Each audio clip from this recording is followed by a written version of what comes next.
A young man finds himself transported to a world where the male-to-female ratio is 1 to 5. He has adapted to this new reality without any particular inconvenience. However, there is still something he doesn't quite understand about this distorted world. While many might wish to be popular with the opposite sex, Masato never wanted this situation. A woman persistently asks him to have tea with her, but he declines. He explains he's in a hurry, but she won't give up and asks for his contact info instead. Frustrated, Masato dismisses her as a voice calls out his name. A young woman named Kumi grabs Masato, pulling him along with her. She cheerfully announces that class is about to start and they need to go. As they hurry away, the woman left behind shouts after them. Masato glances back, thinking their escape is a bit rude. He is startled by her menacing expression. Kumi tells Masato he can just ignore those kinds of things. He finds ignoring people difficult, and she tells him it's because he's too nice. Kumi finds his gentle nature to be a cause for concern. Masato thinks to himself that in this world, Kumi is probably right. The truth is, Masato was transported to this world with its skewed 1:5 gender ratio just last month. Because of the imbalance, women in this world are overly assertive, and there's even talk of introducing polygamy. When he understood he was in another world, he was honestly terrified. He didn't realize how precious his normal life was until he lost it. He thought he had to give up on being ordinary. But in this new world, he met kind people who supported him, including a guardian and helpful friends. Kumi asks him what's wrong, and he thinks that thanks to the skewed gender ratio, a beautiful girl like her is paying him attention. In his previous world, this would have been impossible. In a way, he feels lucky. Thinking like that, he was able to stay positive thanks to the people in this world. Masato smiles, resolving to live normally in this world. Kumi walks beside him, a gentle smile on her face. The perspective shifts to Kumi, who reflects on how simple-minded she used to be. The story flashes back to 1 week ago. She recalls overdoing it in an online game the day before. She was annoyed by male players who just wanted to be fawned over. As she walks, she wonders where her first period classroom is. Kumi overhears 2 male students rating her looks, deciding she barely makes the cut at 85 points. One even remarks that he might consider dating her if she asked. Furious, Kumi wonders why men are so arrogant. They don't make any special effort or have exceptional qualities, yet they feel they have the right to choose. She recalls the repeated entitled phrases from men, such as expecting her to be grateful that they're even talking to her. She finds it all unacceptable. She bumps into someone who apologizes. The man pats her on the head. The man patronizingly asks if she fell in love at first sight, offering to make her his third girlfriend. Kumi is utterly repulsed by his arrogance. She exclaims her frustration with men. Kumi rests her head on the desk, exhausted. Her friend asks what's wrong, warning she won't make it through her classes at this rate. Kumi replies that she doesn't think she can make it.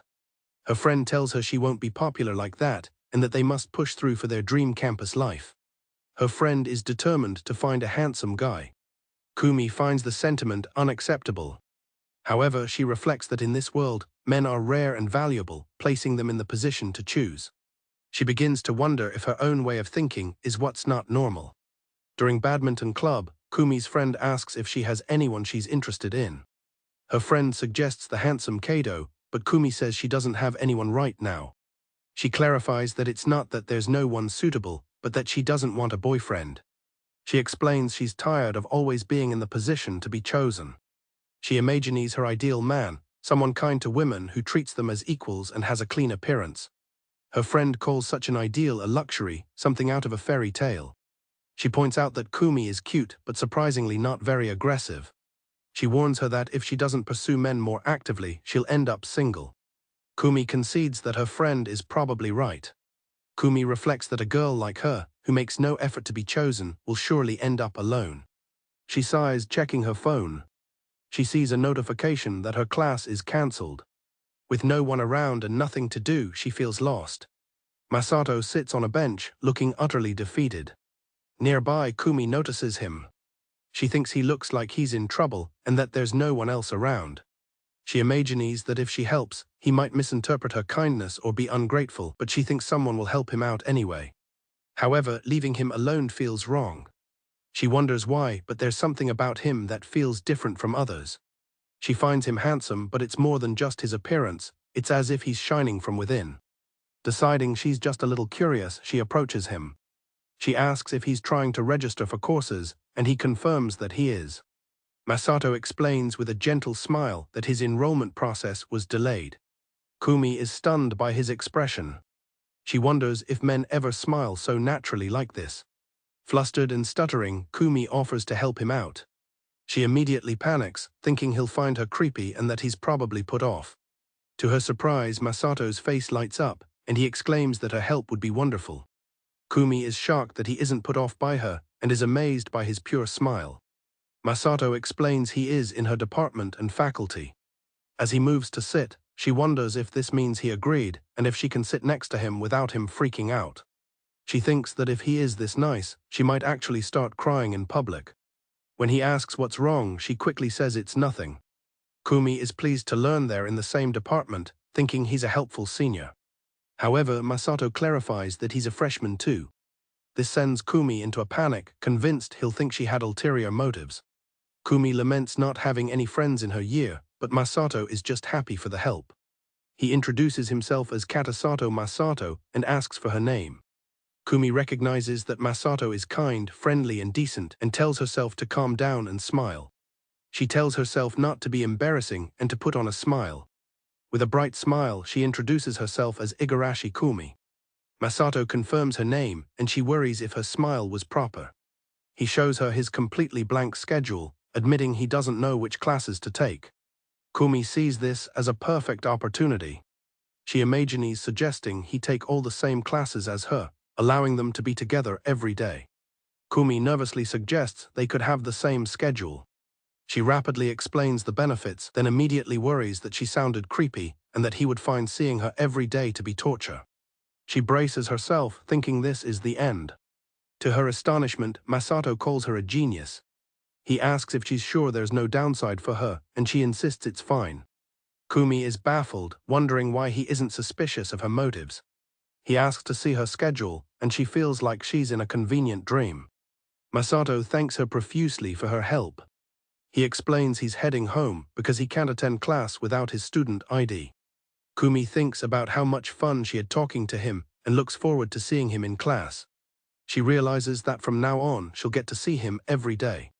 As he turns to leave, she stops him to ask for a favor. Gathering her courage, Kumi asks Masato if he would be her friend. Kumi is stunned by her own boldness. She remembers the arrogant words of other men, how the choice was always theirs. Her eyes sparkle with a newfound hope. Overwhelmed with emotion, Kumi simply agrees. Masato smiles, genuinely relieved, and confesses that he didn't have a single friend. Kumi tells him that thanks to him, she's starting to look forward to university. Masato waves goodbye as he leaves. Once he's gone, she collapses onto the bench. She is completely overwhelmed by the encounter. She's completely infatuated, realizing he's exactly what she had imagined, and she wants all of him. Back in the present, Kumi daydreams about Masato. She snaps back to reality with renewed determination. Kumi thinks that if she doesn't keep an eye on him, other girls will immediately flock to him. She finds his obliviousness frustrating. But she also considers it one of his good points. When he asks what's wrong, she dismisses it. She asks him to hold out his hand. She places a few candies in his palm. She explains it's a small thank you for his help earlier. Masato smiles warmly and thanks her. Flustered by his reaction, Kumi quickly urges him to get going. Masato looks at her quizzically and says that's unfair. As they walk away, she thinks to herself that he is a really unfair person. From another perspective, a long-haired girl reflects on Masato, noting how he surprises her with acts of kindness that make her happy. She feels that his kindness saves her, but things are still difficult for her now. With a straightforward and intense feeling, Kumi resolves that she will definitely become his girlfriend. As Masato gets ready for his day, he reflects on the month he spent in this parallel world. He was reincarnated into the body of Kanasato Masato, who had just graduated high school. The experience was initially unsettling, but he's now settled into a relatively normal life. He owes much of his stability to the person waiting for him at the door. The woman is Tsukuda Eika, who has served as his guardian since his arrival. She greets him and reminds him that he has a work shift at the shop at 6 p.m. To Masato, she has been like a goddess, helping him navigate this new life. Eika notes that he's been showering before work recently. Masato explains he just exercises until it's time to go. She asks if he's made any friends in college, and his hesitant reply makes her suspicious. She gives him a series of motherly warnings to stop using honorifics with her, to let her know if he stays out late, and to be wary of any strange girls. Masato waves goodbye to Eika and heads off. As Masato heads off, he muses that to the people here, his behavior probably seems like that of a reckless girl from his original world. He arrives at a packed lecture hall. He's immediately spotted by Kumi, who waves and calls his name. Masato thanks Kumi for saving him a seat. He feels grateful for her friendship. Getting his attention, she leans in and whispers an invitation to get a meal together as thanks. The invitation leaves him completely surprised. Her sudden closeness flusters Masato, making him wonder if she likes him. He quickly recovers and explains he can't go that night because of his work shift. Kumi asks if his shifts are always on Fridays. He suggests they go out next Monday instead, an idea she happily agrees to. Kumi celebrates their plans with pure joy. Masato is struck by how cute her reaction is. He briefly wonders if her charm is intentional, but decides he doesn't mind. Watching her, Masato reflects on how kind Kumi is, remembering how she helped him with course registration. He feels that in his old world, he never would have gotten close to a girl like her. A pang of guilt hits him as he considers that he might be keeping her from her other friends. He decides to ask her about it. Masato asks if she wouldn't rather take classes with her friends instead of him.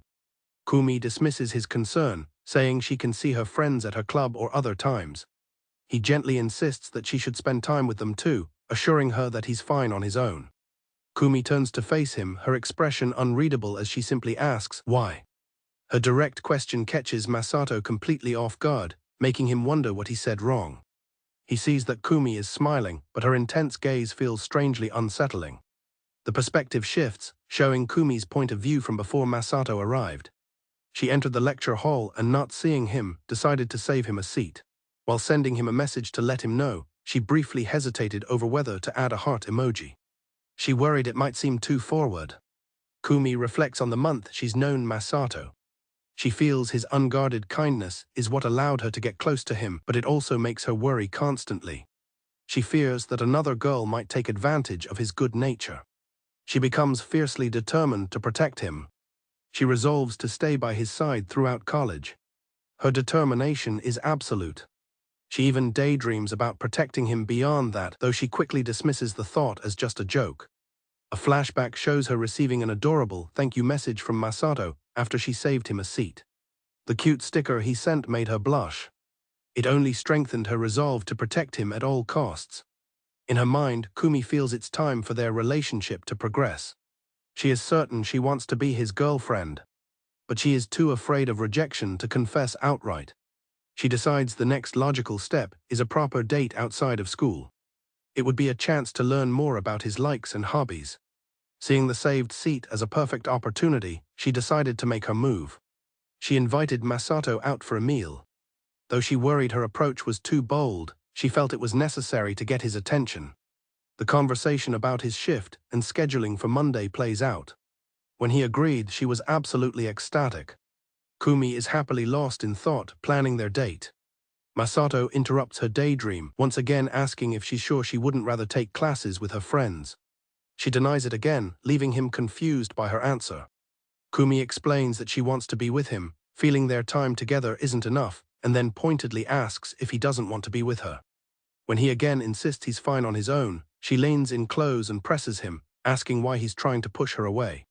Masato tries to clarify, explaining he simply thought she might want to spend time with other girls as well. However, Kumi tragically misinterprets his concern, twisting it into a belief that he'd rather be with someone else.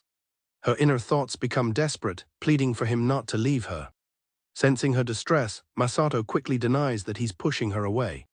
He earnestly explains that he's incredibly grateful that a beautiful girl like her spends time with him, especially since she's his only friend. Kumi is stunned into silence by his compliment. She shyly asks if he truly thinks she's cute.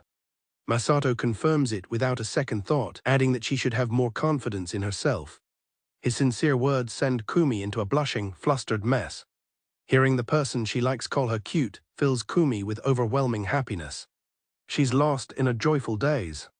She giggles to herself as Masato says goodbye and leaves the classroom. As Kumi realizes, she completely misinterpreted Masato's intentions. Her friend Mizuho suddenly appears, startling her. Mizuho immediately starts teasing her about her obvious love-struck expression. Kumi flusteredly denies it. Kumi shyly admits she might have been making a maiden's face. Mizuho continues her teasing. Mizuho then asks when she's going to introduce her to the handsome guy she's always with in class. Mizuho reminds Kumi of their pact to share information about cute guys. She feels sad that Kumi is keeping this one for herself. Overwhelmed, Kumi bows deeply, apologizing profusely and declaring that she absolutely cannot introduce him. Mizuho is taken aback by her friend's sudden seriousness. With a look of fierce determination, Kumi looks at her and declares that she will not give Masato to anyone. Mizuho is exasperated by Kumi's dramatic display, but ultimately relents. She makes Kumi promise to share information about other guys instead. Kumi agrees to do her best. She thanks her understanding friend. After some playful teasing where she declares she'll get a boyfriend first, Mizuho offers her sincere encouragement, telling Kumi to give it her all. Kumi reflects that since falling for Masato, her entire world has become brighter and more exciting. However, she admits to a dark feeling that surfaces whenever other girls get close to him or when he even mentions other girls. It makes her question if she is enough for him. She realizes that her willingness to do anything for Masato is the source of these intense emotions. She finally understands and accepts that she is a very jealous person. Later, as Masato plays basketball, he briefly wonders about Kumi's strange behavior earlier but ultimately dismisses it, content that she seemed happy in the end. Just then, another girl approaches him on the court. Calling him Oni-san, she tells him that she wouldn't like it if he were to hang out with another girl. Masato sinks a basket, feeling satisfied with his practice session. He reflects on how this spot is his personal refuge, a place to unwind before heading to work. He likes sports, but in this world, he can't play them casually since the spaces are full of women. He recalls Kumi's warning that joining her club would lead to being attacked by beasts, leaving him to exercise by himself. A girl's voice suddenly calls out, "Oh, Oni-san," and he realizes his solitary practice is over. The girl announces that today, she will definitely win and take his spot. Masato casually addresses her as little girl, but she insists she is not. He identifies the girl as Mida Yuka, a middle schooler he met soon after his arrival. He had finally found this place to play basketball, but it turned out Yuka had been practicing here long before him. The first time they met, he gave her the spot and tried to do so again the second time. Instead of accepting the spot, Yuka challenged him to a match. He reflects that their simple games have since become a competition for the court, and they've grown much closer. For now, he knows his height is the only thing giving him an edge. He recognizes that Yuka is a seriously skilled player. Yuka confidently declares she has a secret strategy for their match today. She executes a sharp crossover dribble. Masato is caught off guard by her move. Masato tells her he's seen that move before. Yuka smiles, replying that she expected as much from him. She continues to drive past him. Masato realizes she's attempting a roll. Confident, Yuka thinks she has him beat. Suddenly she stumbles, her plan failing at the last second. He expresses his relief that he caught her in time and checks if she's okay. Yuka stares up at him, stunned by the sudden turn of events. He becomes flustered, thinking the compromising position is not good. He decides he needs to get her to move.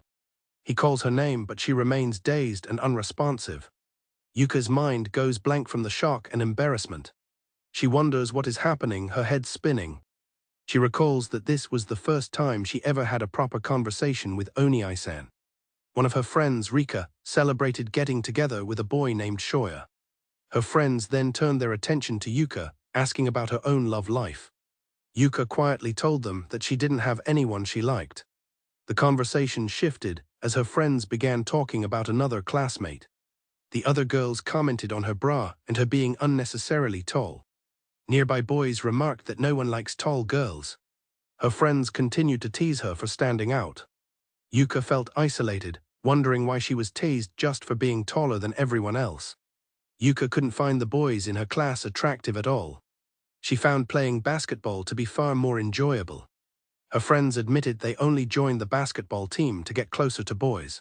Yuka quietly wished she had won more games, lamenting that her friends thought she was secretly a pervert. Yuka is shocked by her friends' teasing. They claim everyone knows she grins while reading dirty books in class, which she denies. When one friend threatens to reveal something she found at Yuka's house, Yuka covers her mouth to stop her. Flustered, she argues that she can't help it because she's a girl. She internally admits that she does have some interest in men. She tells herself that if she met someone cool, she would be interested, but the boys in her class don't fit the bill. Her thoughts are interrupted by the sound of a basketball. She thinks it's rare to see someone at the court at this time. She watches him play, thinking they could share the court. Peeking through the fence, she realizes it's a guy. Yuka finds a guy practicing alone to be an unusual sight. He moves with a speed that leaves her speechless. She thinks that she has only seen moves like this in videos, and this is the first time seeing a guy play so amazingly. She continues to watch him, captivated by his performance. As he makes a shot, Yuka watches in silent admiration. He catches his breath, and Yuka thinks he looks incredibly cool. Their eyes meet, and she is instantly flustered. She finds him incredibly handsome, and her heart won't stop pounding as he offers her the court. She wonders if he's leaving because she showed up. She panics at the thought of never seeing this kind person again. She tells herself to be brave and say something. Her mind races with things she could say, but she rejects them all, thinking they would creep him out. When he asks if something is wrong, she can only manage to say it's nothing. She watches him walk away with a sigh of regret. She berates herself for being an idiot. However, she quickly finds her resolve, declaring that she is Mida Yuka, a girl who never gives up. She becomes determined to meet Oni-san again. Ignoring her friend's reminder about club orientation, Yuka announces she's joining the basketball team anyway and runs off. Her friends are left confused by her sudden change in behavior. After days of waiting, she finally sees him on the court again. She recalls her worry that she might never see him again after he wasn't there every day. She once again admires his beautiful shooting form, just as she did the first time she saw him. Looking at him through the fence, she thinks to herself that he's as cool as ever. She takes a step onto the court. Masato turns and recognizes her as the girl from before. Yuka is overjoyed that he remembers her, her face flushing with happiness. She knows she has to say something this time to avoid the fear of never seeing him again. Yuka boldly points at him and asks him to have a match with her. Her sudden challenge leaves Masato momentarily speechless. Yuka instantly regrets her forwardness, worrying she's acting like a weirdo. Masato simply replies, "Sure." He explains that he was looking for someone to play against. He smiles and tells her not to expect him to go easy on her. He offers her the first turn, which she finds very kind. She is in disbelief that she is actually playing basketball with him. The game is exhilarating, and she can't help but think about how much fun she's having. He compliments her on how good she is, and she wishes the moment could last forever. Exhausted, she thanks him for the game, admitting she was no match for him. She thinks about how amazing he is, having never lost to a boy her age before. He notices she's out of breath and tells her to stay hydrated, which only makes him more attractive in her eyes. He asks if she has a drink. She realizes she forgot to bring one, and he offers her his. She tries to refuse, saying she can buy one, but he insists she take his. He hands her the bottle, and she sees the seal is broken. The thought of an indirect kiss makes Yuka blush intensely. She panics, thinking about how his lips had touched the bottle. She worries that if he realizes she is aware of it, he might never want to see her again. Despite her fear, she absolutely wants to drink it. She resolves to act completely natural and just drink it. Her imagination runs wild at the thought of a kiss. She daydreams about a kiss with Oni-san. Masato calls out to her, snapping her out of her thoughts. She thinks about how alluring he is, from the sweat on his brow to his focused expression. She remembers everything about him as alluring, from his legs to his exposed stomach. Her mind flashes back to the fall, realizing she landed on his stomach. She's startled back to the present, realizing she's on top of him as he asks if she's awake. Yuka apologizes for the trouble, thinking she passed out again and must seem like a weirdo. Masato tells her it's fine, but suggests they head home for the day. She feels this is the worst outcome, having blown her chance to spend time with him. He gently pats her head, telling her not to worry. He leans in and promises to return next week. He smiles and tells her to take the spot back.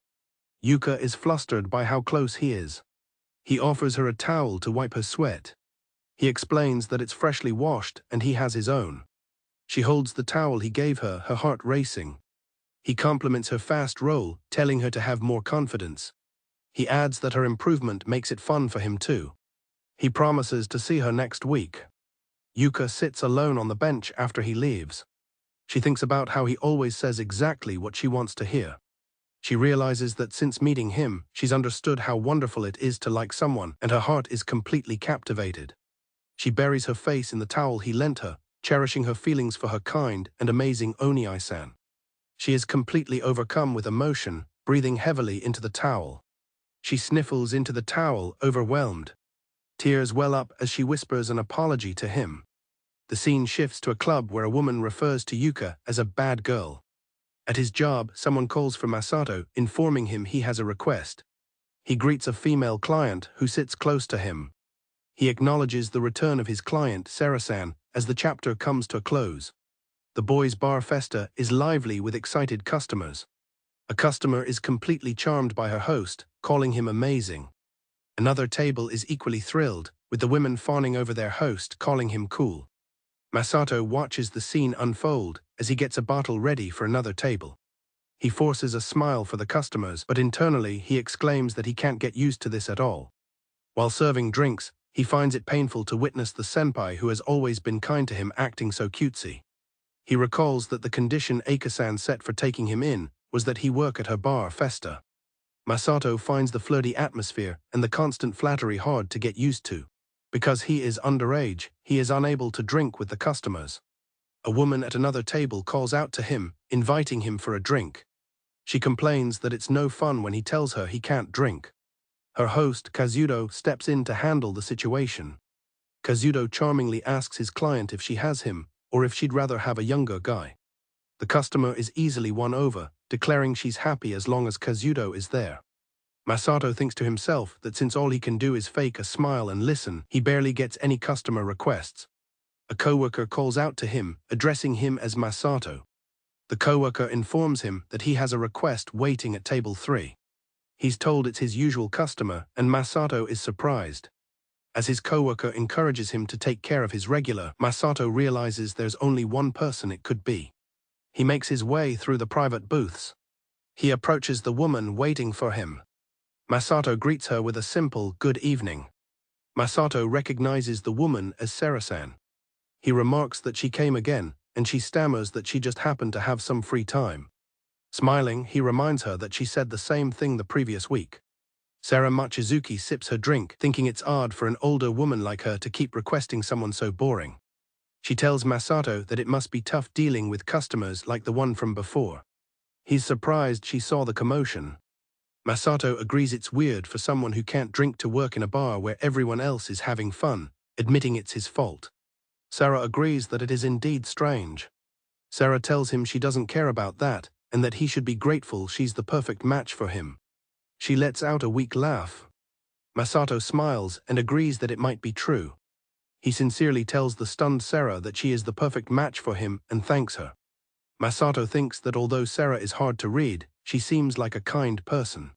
Suddenly Miki-san appears, teasing that Sarah is head over heels for Masato-kun and should be given some attention.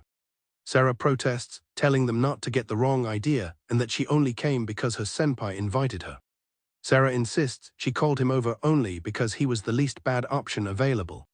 Masato just smiles and says that he's happy even so. He offers to pour her a drink, mentioning that he likes hearing her stories, even if listening is all he can do. She asks if he says that to everyone, and he replies that he doesn't. He tells her that she's the only person odd enough to request him. Sarah is left speechless by his directness. She admits she's probably the only one who would request someone who doesn't even drink, deciding that's fine. Masato watches her with a gentle expression, happy to see her enjoying herself. He remembers that the first time she came, she didn't look well, which made him worry. He thinks that if she's enjoying herself even a little, then he's happy too.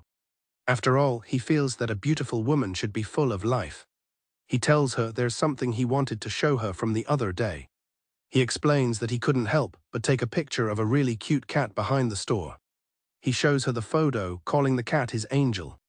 Sarah is deeply moved, thinking to herself that because he is here, she can keep going. The story flashes back to 1 month ago, at Mochizuki-san's workplace. Her boss confronts her, asking why she didn't include the company name as instructed. Sarah replies that she had asked the manager earlier, who said it wasn't necessary. The boss denies ever saying that, accusing Sarah of mishearing. With a smug look, the boss adds that it's no wonder even men run away from her. The comment strikes a nerve, leaving Sarah stunned and hurt. Her co-workers gossip about how Mochizuki-san was dumped last year, just a month after she started working. One co-worker adds that apparently the guy never even thought they were dating, leaving Sarah to think, "I want to die." She remembers her first boyfriend from college, who was shocked she took their relationship seriously, callously saying, "Sorry, no way." He had added that he already had 2 other girlfriends, leaving her completely shattered within just 2 months. Before feeling anger or hatred, she cursed her own stupidity, sobbing into her bed. She questioned why she was so happy with someone like that, wondering if it was just out of jealousy. She called herself an idiot, wondering if she really thought any guy would do. She screamed into her pillow in frustration. Surrounded by empty beer cans, she recalls that since then she has been alone. Seeing cheerful posts on social media no longer made her feel jealous. Her life became a dull routine: sleep, wake up, work. She felt alone in the past, present and future. This led her to question if she even had a reason to live. Miki-san excitedly suggests they go to a boys' bar she always visits, inviting Sarah-chan along. Miki claims it's good for one's health to be around handsome guys. Sarah thinks she'd rather just go home and sleep, but acknowledges that Miki-san has been very helpful to her. Miki explains she was worried about Sarah and thought coming along might make her feel better. Moved by her senpai's kindness, Sarah agrees to go, making Miki very happy. Miki is ecstatic, hugging Sarah and telling her she's sure she will like it too. Sarah silently hopes she can enjoy herself. She has never been to a place like this and knows she's a boring woman, but she doesn't want to spoil her friend's kind gesture. Upon entering, she resolves to make some casual small talk and then head home. A handsome host immediately recognizes and greets Miki-san. Miki excitedly greets Yuyusei-kun, happy to be there again. Sarah is shocked by her friend's behavior. Yuyusei asks who she's requesting tonight, and Sarah wonders if Miki-san always sounded like this. Miki playfully declares that she is totally devoted to Yuyusei-kun. Seeing this side of the senpai she respects makes Sarah feel awkward. She would rather not witness it if possible. A group of hosts approaches their table, politely excusing their intrusion. Sarah looks up at them nervously. She observes that they are all very handsome. Perhaps she thinks this will lift her mood. But she can't shake the feeling that men like this are probably laughing at pathetic women who have to pay to talk to them. She chides herself for being such a terrible person. Even if her cynical thoughts were true, these men still smile and talk to them without any annoyance. They haven't done anything wrong. Sarah feels hopeless, thinking that all she does lately is think negatively. She just wants to go home and hopes her assigned host comes soon. It seems Miki-san chose for her, but she doubts she'll enjoy it no matter who comes. She plans to just chat a bit and leave, thinking about the housework she has to do tomorrow. As she muses that sleeping in sounds nice, a voice says, "Excuse me, my lady." A young man introduces himself as Masato, expressing his pleasure in meeting her. Stunned by his appearance, Sarah thinks to herself that he's an angel. He smiles and asks if he may have her name. She introduces herself as Sarah, and he expresses his pleasure in meeting her. She thinks to herself that guys like him exist too. She finds his innocent, baby-faced appearance makes her want to protect him, as he asks if she came after work. She replies that she has tomorrow off, and he says that's nice. Masato enthusiastically says that Friday nights are always so exciting. She agrees with a small smile, surprised at her own reaction. She realizes she just smiled, perhaps because he was so different from what she expected. When asked about her plans, she mentions she's been into gaming lately. She immediately regrets her answer, thinking she got too comfortable, and now he'll think she's just some otaku girl. Masato gets excited, asking what kind of games she plays. She mentions RPGs and city-building games, and he excitedly proclaims he loves RPGs too. He asks for recommendations, but Sarah is suspicious, wondering if he's secretly making fun of her or if he's genuinely enjoying himself. She reminds herself that this is a place for her to enjoy. She takes a drink, deciding to stop overthinking things. Suddenly, she begins ranting about her boss, calling the announcement that she got dumped awful and humiliating. She stops herself, wondering why she's even talking about this. She can't remember how many drinks she's had, but concludes that she is the real idiot. She admits she got carried away and actually believed he wanted a real relationship. Masato reminds her that her ex was the one who asked her out. She agrees but still feels she should have realized it back then. She remembers him asking her to go out with him. She laments what a fool she was. She remembers being so over the moon about her first confession that she couldn't see anything clearly. Masato thinks that's terrible. He leans over her and insists that she didn't do anything wrong. From the couch, she simply replies that's just how it is for women.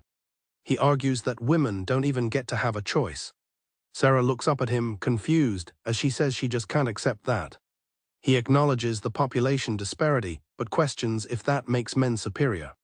He vehemently states that he hates guys who get cocky just because of that, making Sarah wonder why he's so angry for her.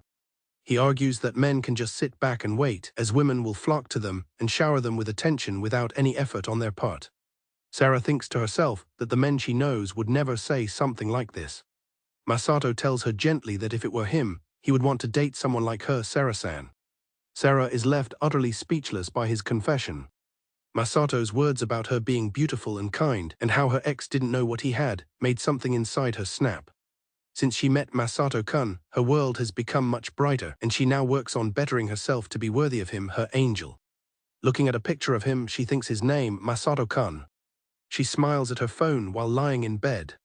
She feels she can't even imagine her life without him anymore.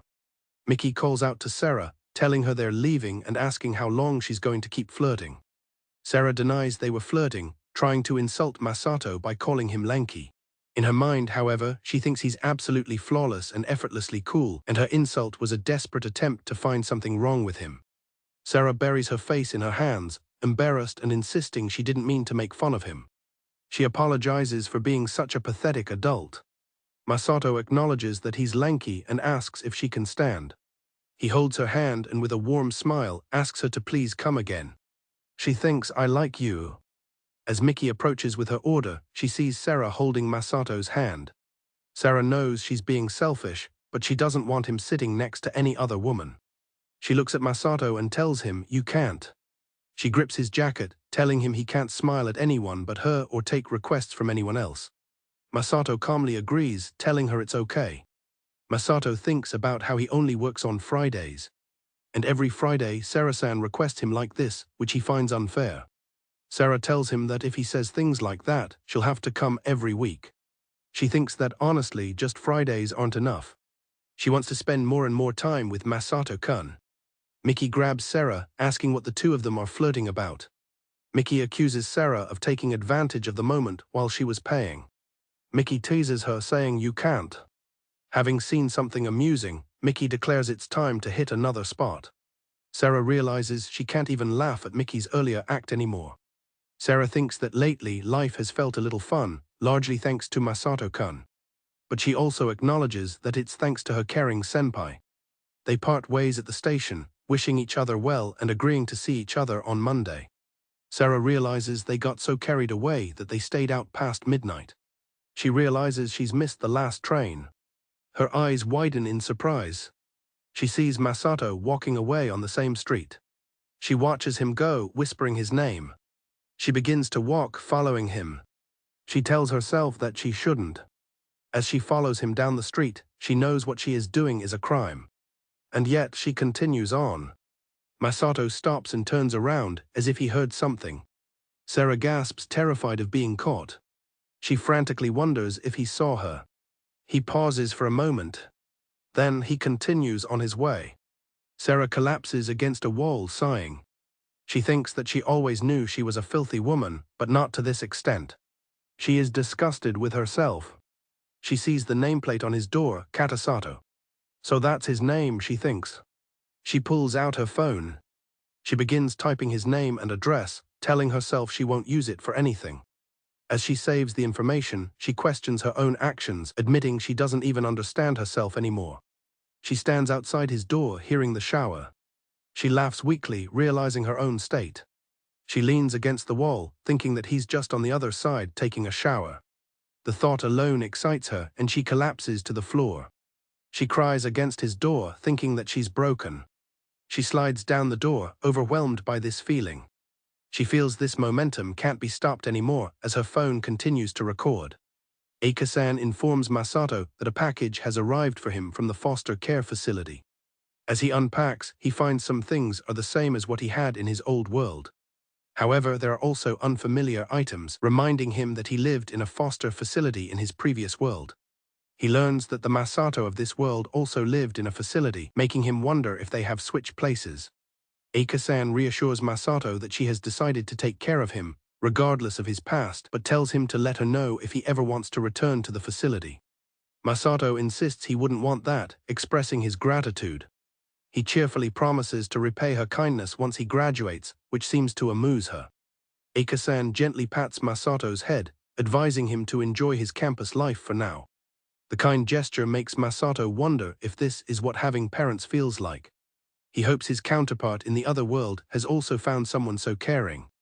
A glance at the clock makes him realize he's running late. Kumi meticulously prepares for her day, having spent the entire week on skincare to look her absolute best for their date. Just as she finishes her final checks, she's startled by Masato calling her name. Masato arrives for their date, apologizing for surprising her. Kumi, flustered by his dazzling smile, assures him she's fine. He compliments her cute clothes, making her blush. Masato confirms that he always thinks she looks cute. Flustered by his constant praise, Kumi processes his words. She suggests they go clothes shopping before the movie.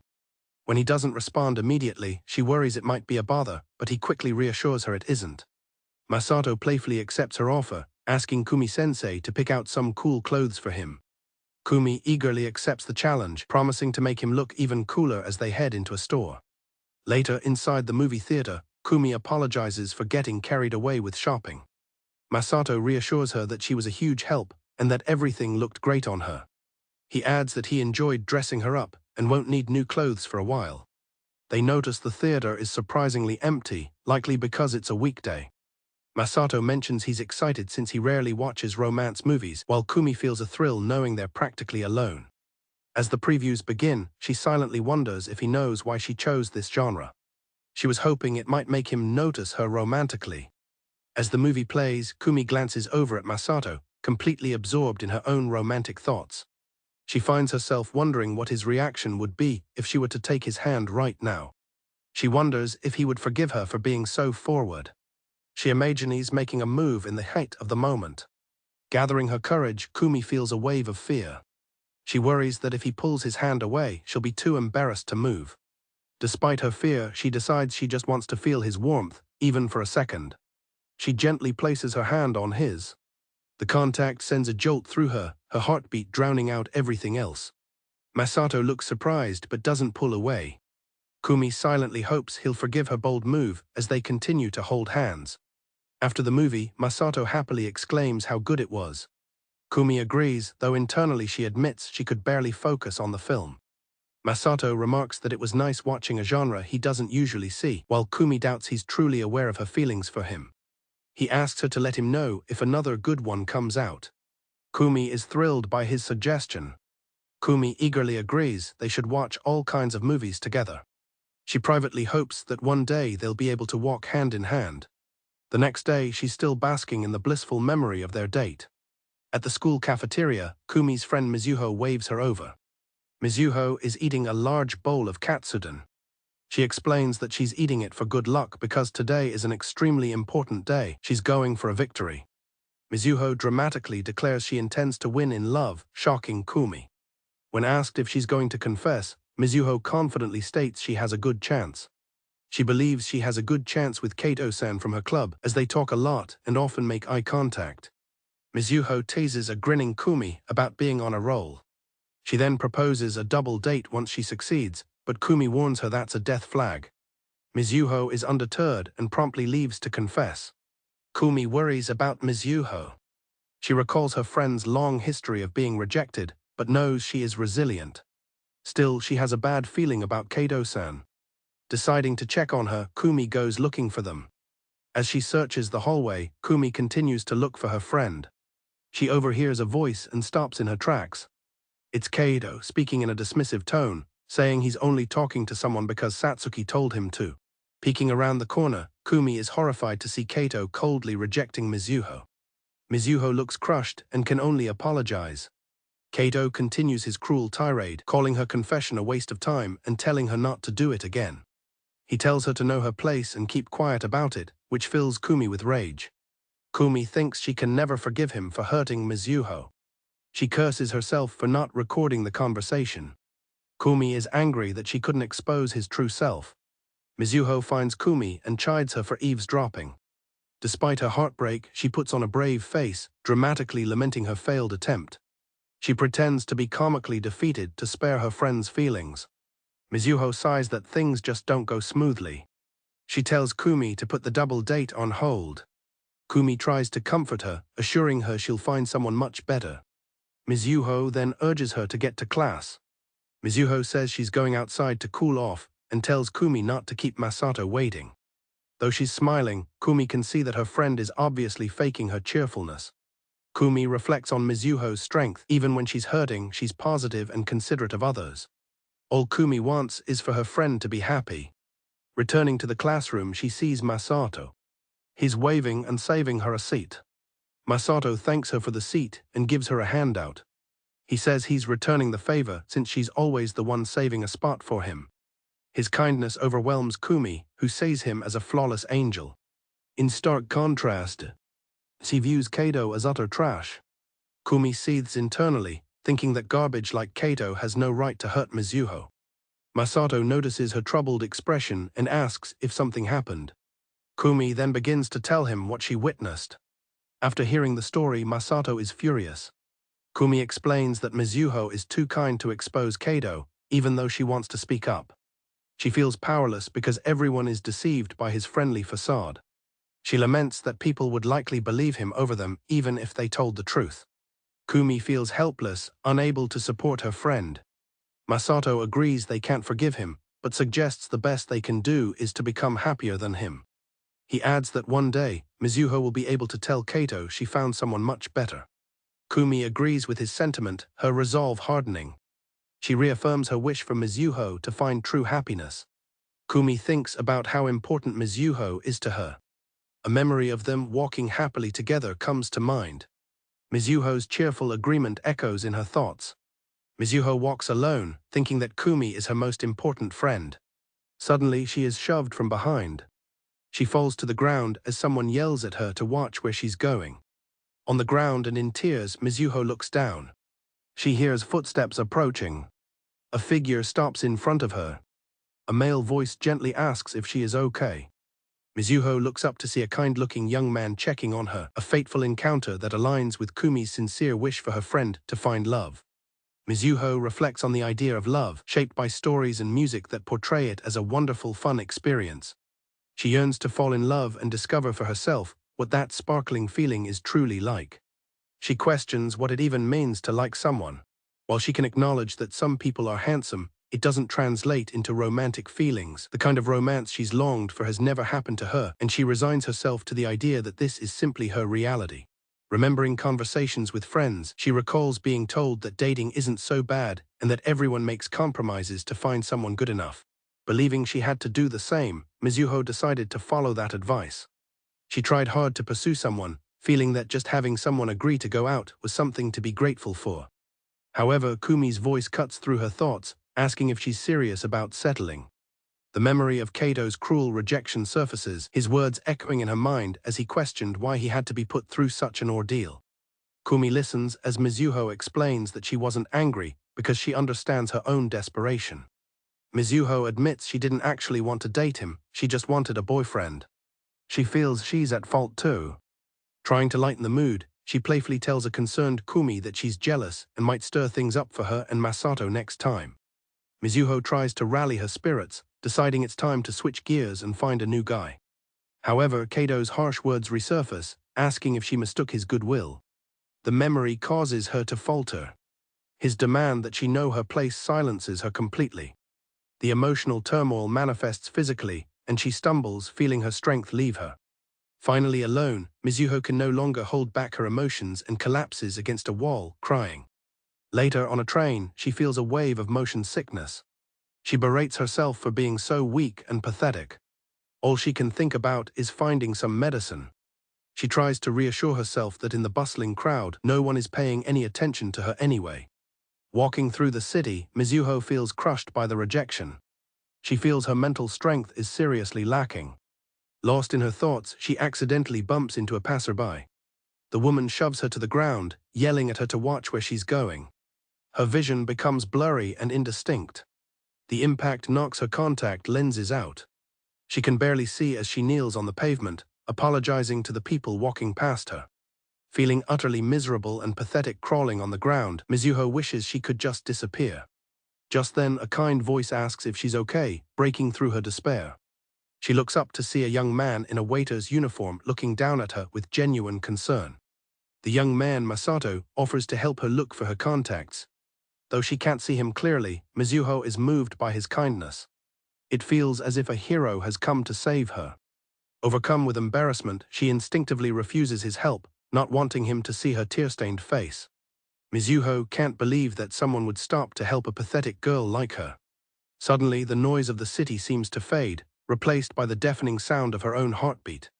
The world, which felt so unbearable just moments before, feels strangely different now.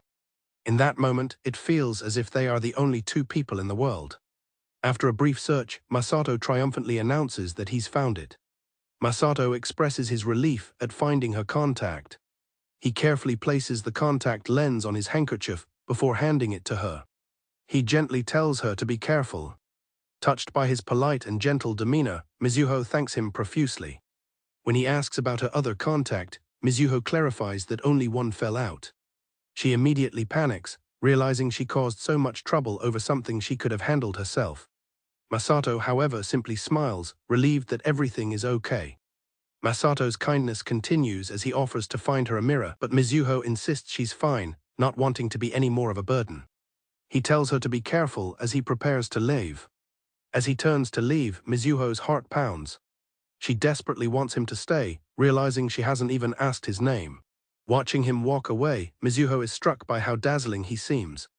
In contrast, she feels like a complete mess. She can't bring herself to call out to him, chiding herself for being stupid. Regret washes over her. If only she had asked for his name, she could have returned the handkerchief. Her heart continues to race with an overwhelming feeling. She wonders if this sparkling, heart-tracing sensation is the feeling of love she has been searching for. Her heart flutters with a new feeling. She notices a pen lying on the ground where the kind stranger had knelt. Looking up, she sees the sign for a place called Boys Bar Festa. Masato arrives late for his shift at the bar with supplies. His coworker Yusuke greets him, surprised to see him on a day other than Friday.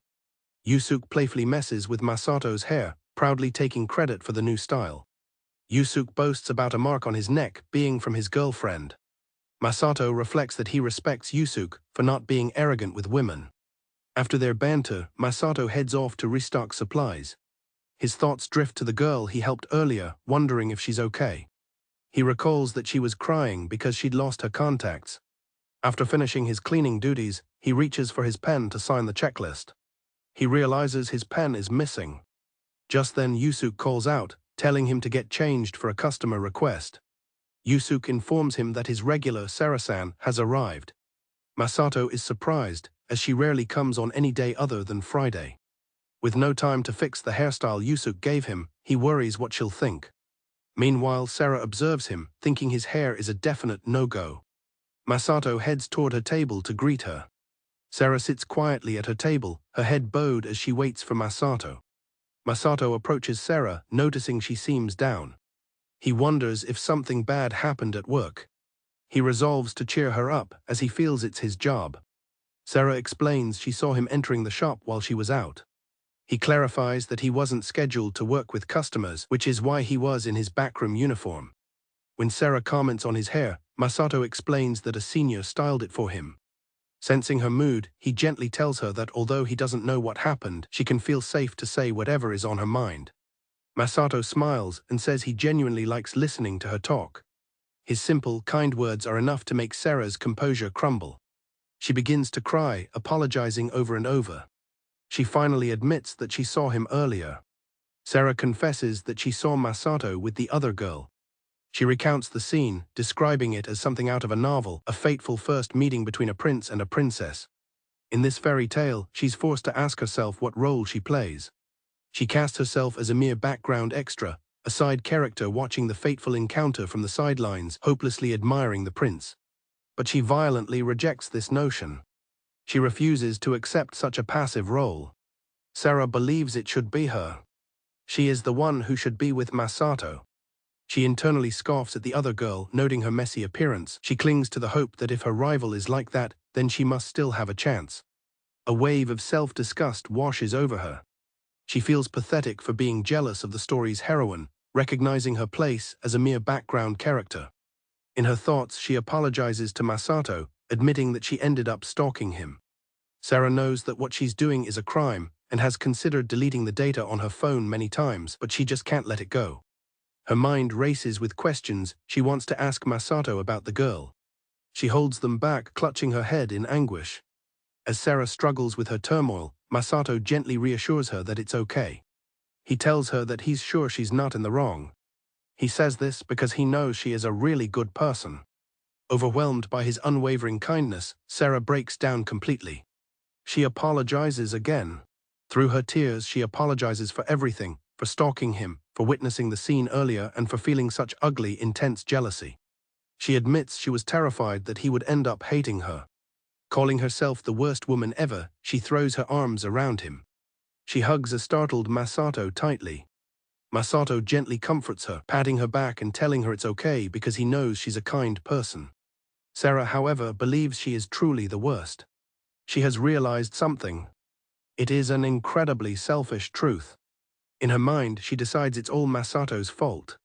He made her fall for him so hard that she lost control. She despises herself for blaming him just to avoid her own guilt. She feels that all that's left inside her now is a desire to claim him and completely ruin him. Thinking she should apologize in advance. She smiles faintly and thinks to herself, "Sorry, Masato-kun." She vows to herself that she is never letting him go. Back in her apartment, Mizuho examines the handkerchief and the pen she found, thinking they must belong to him. She feels a sense of familiarity with the pen. Upon closer inspection, she is stunned by what she sees. Mizuho realizes with a jolt that the pen is from her own university. The implication dawns on her, they go to the same school. A giddy laugh escapes her as she falls onto her bed.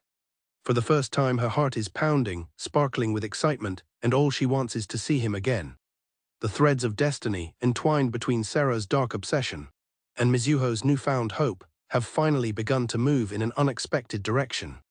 A few days had passed since Mizuho's harsh rejection. Mizuho gushes that destiny must exist, while a weary Kumi wishes she could have her worry back. Kumi recalls how crushed Mizuho had been right after the breakup. But now, after a chance encounter with someone who helped her, Mizuho is convinced she's met her destined one. Although Kumi finds it exhausting to hear the same story repeatedly, she is ultimately glad for her friend. She wonders if this might be the first person Mizuho could actually fall for.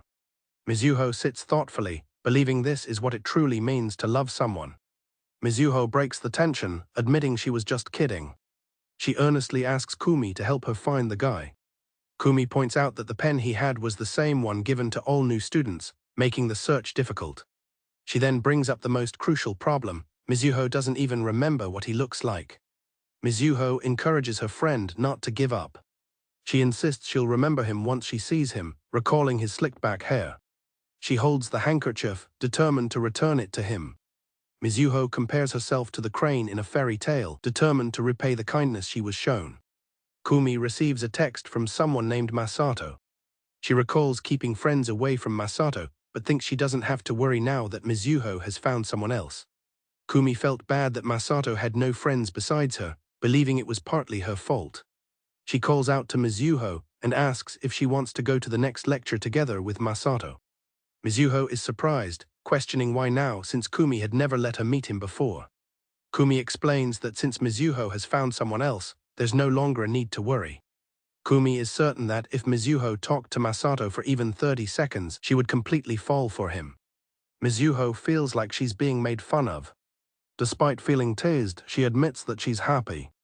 Mizuho is excited to meet Kumi's bae, but Kumi insists he's not her boyfriend.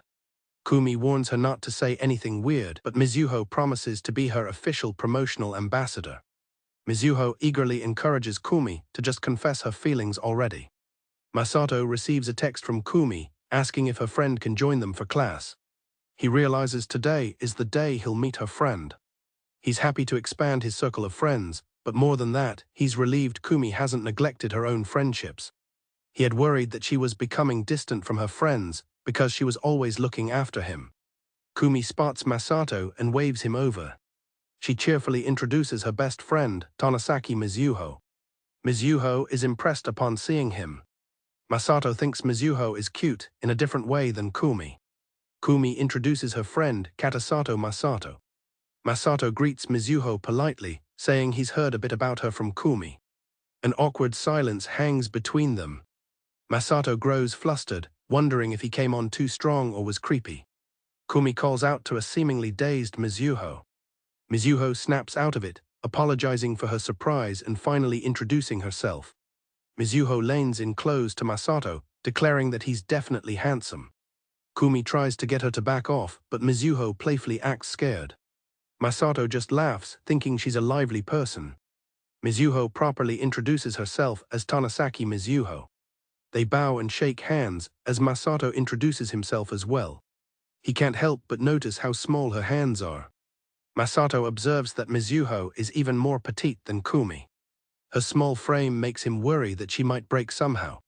After an unexpected pop quiz, Mizuho praises Kumi for saving her with her notes. Suddenly, Mizuho stops short. Kumi realizes she left something in the classroom and tells the others to go on ahead, but Masato offers to wait. Mizuho offers to hold Kumi's bag for her. Kumi rushes back up the stairs. Masato suggests they wait on a bench, and Mizuho enthusiastically agrees. While they wait, Mizuho tells Masato he's very kind. Masato thinks waiting for someone is normal, but Mizuho disagrees. She feels she has witnessed the deep kindness in his heart, calling him a true gentleman. She gets his attention, stating there's something she needs to tell him. She prepares to tell him the truth. Mizuho asks Masato to help her find her destined partner. Masato is completely taken aback by the request. She explains that she has a destined person who is probably a first-year student at their university. Masato recovers enough to ask for the person's name. Mizuho cheerfully admits that she doesn't know his name. Masato finds her lack of information too vague, as she doesn't even know his department or if he's really a first-year. She says her only clues are his slick-back hair and his height. As Masato considers the rare hairstyle, Mizuho notes that the man's height is about the same as his. Mizuho mentions that when she saw Masato earlier, his voice felt familiar. She pleads with him to use the boys' network to help find him. Masato says he'd like to help, but hesitates, making Mizuho wonder if she's asked too much. He then bows his head and admits that he doesn't have any friends. Mizuho is surprised to hear Masato has few friends, but he agrees to let her know if he finds someone. Just then, Kumi returns from the classroom. Mizuho excitedly tells a returning Kumi that Masato has agreed to help her look for her destined one. Mizuho smiles to herself, thinking this is fun. As the three walk together, she thinks that Masato is a funny and good person, just as Kumi said, and hopes they can keep spending time together. At the station, Kumi says goodbye, feeling that university life is about to get even more fun. Now alone with Masato, Mizuho notes they take the same train line. Deciding to do a bit of digging, she asks Masato what exactly his relationship is with Kumi. Masato clarifies that they're just friends, though Mizuho questions it since they're always together. He simply states that Kumi is a really kind person. He explains that he enrolled late and had no friends, and she was incredibly kind to him when he was lost. He feels that more than anything, he doesn't want to betray her kindness. Mizuho is shocked by his answer. She realizes he's being completely genuine and has no idea about Kumi's feelings for him. Calling him a heartbreaker, she wishes Kumi good luck. As they walk on, they pass by another student. Mizuho's eyes widen in shock as she recognizes him. Masato notices her distress and calls her name. Mizuho panics, not wanting them to notice her. It's Kado, the one who rejected her, along with his friend Satsuki. She grabs Masato's arm, urging him to leave with her quickly. Kato leans in and cruelly taunts Mizuho, questioning how an ugly girl like her can survive without clinging to guys. Mizuho's legs begin to shake, her voice gone as Satsuki tells Kato to stop. She feels that just as she and Masato were getting along, he will now be disappointed in her. Tears well up in Mizuho's eyes. She doesn't want to feel pathetic or cry miserably ever again. Suddenly Masato steps between them, telling Kato that while he doesn't know what happened, he wants him to take back what he said. Kato asks who he is, and Masato introduces himself as Mizuho's friend. Kato scoffs, saying no one would date an ugly girl like her. Masato angrily retorts that she's not ugly, exclaiming that Mizuho is cute. Mizuho looks up at him, touched by his words. Masato admits he doesn't know the details, but he knows what Kato is doing is wrong. He turns to Mizuho and tells her she's cute, both in personality and looks. He calls her kind-hearted and wonderful. Kato argues that since she confessed to him just a few days ago, he is in a higher position than her. Masato calls Kato's logic a huge misunderstanding and says he dislikes his attitude towards someone who showed genuine feelings. Mizuho feels she has to stop him, thinking she is just the kind of girl who moves on quickly. Despite her thoughts, she can't help but blush, wondering why her face is so hot. Kato asks if Masato is saying he would date an ugly girl, but Masato retorts that he won't compare her to someone like Kato, who uses people to validate his own worth. Kato calls Masato an idiot. Satsuki tells Kato she's done and walks away. Masato turns and walks away from the confrontation. Masato apologizes, feeling he made it hard for her to go to her club. He admits he shouldn't have acted without thinking, but Mizuho says she doesn't care about that. She feels worse for getting him involved, thinking an outsider like her shouldn't have butted in, but she couldn't help it. Masato offers to treat her to drink as an apology, but Mizuho wants him to stop being so kind, reminding herself that he's Kumi's crush. Despite her resolve, she admits to herself that she's incredibly jealous. Mizuho thinks about how Kumi is able to say out loud that she likes him. She thanks Masato for seeing her in such an embarrassing moment, admitting she got crushed after confessing. She says if she had known he was like that, she never would have confessed. Masato tells her that when things are tough, it's okay to say so. He tells her that even though they've just met, he can tell she's trying hard to act cheerful and doesn't need to force it when she's hurting. He adds that no one would be unhurt after hearing something like that, leaving Mizuho speechless.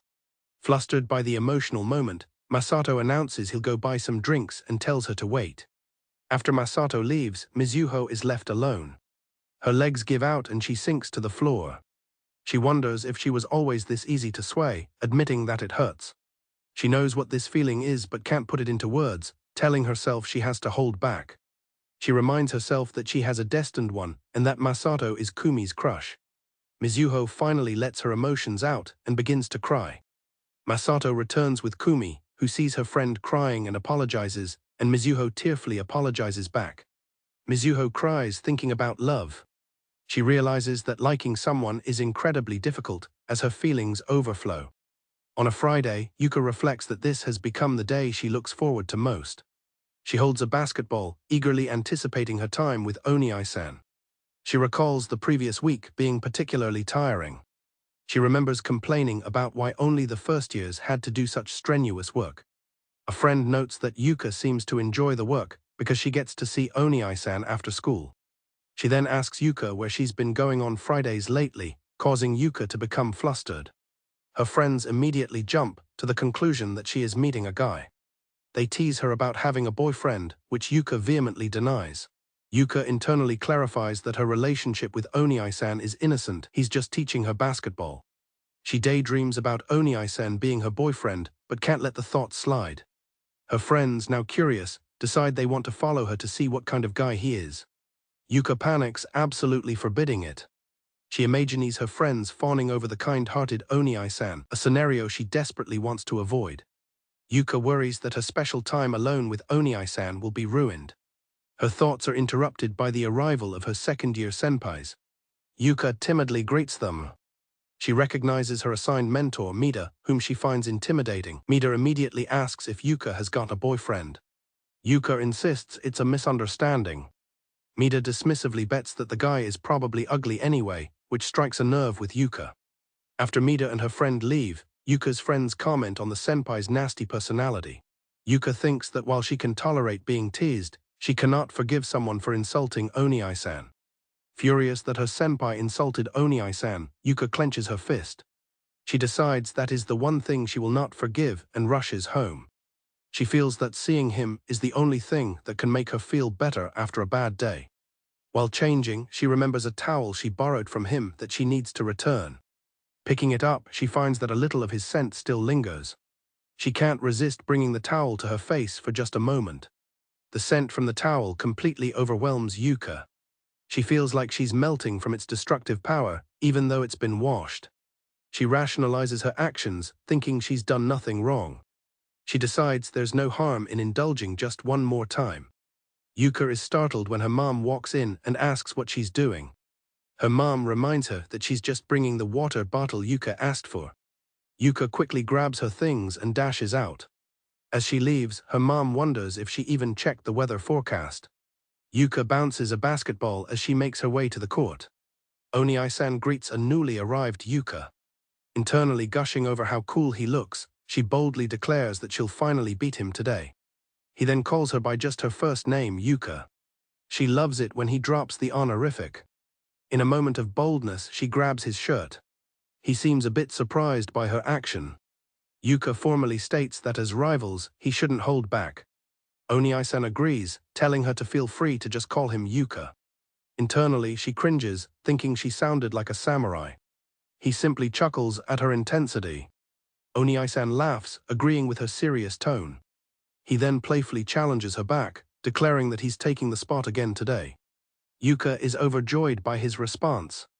Yuka is happy and ready to start. However, Oni-san stops her, reminding her to do her warm-up exercises properly, recalling that she tripped the previous week. She agrees, thinking he's cute even when he's being cheeky. After warming up, they begin their game. Yuka manages to score a basket against Oni-san.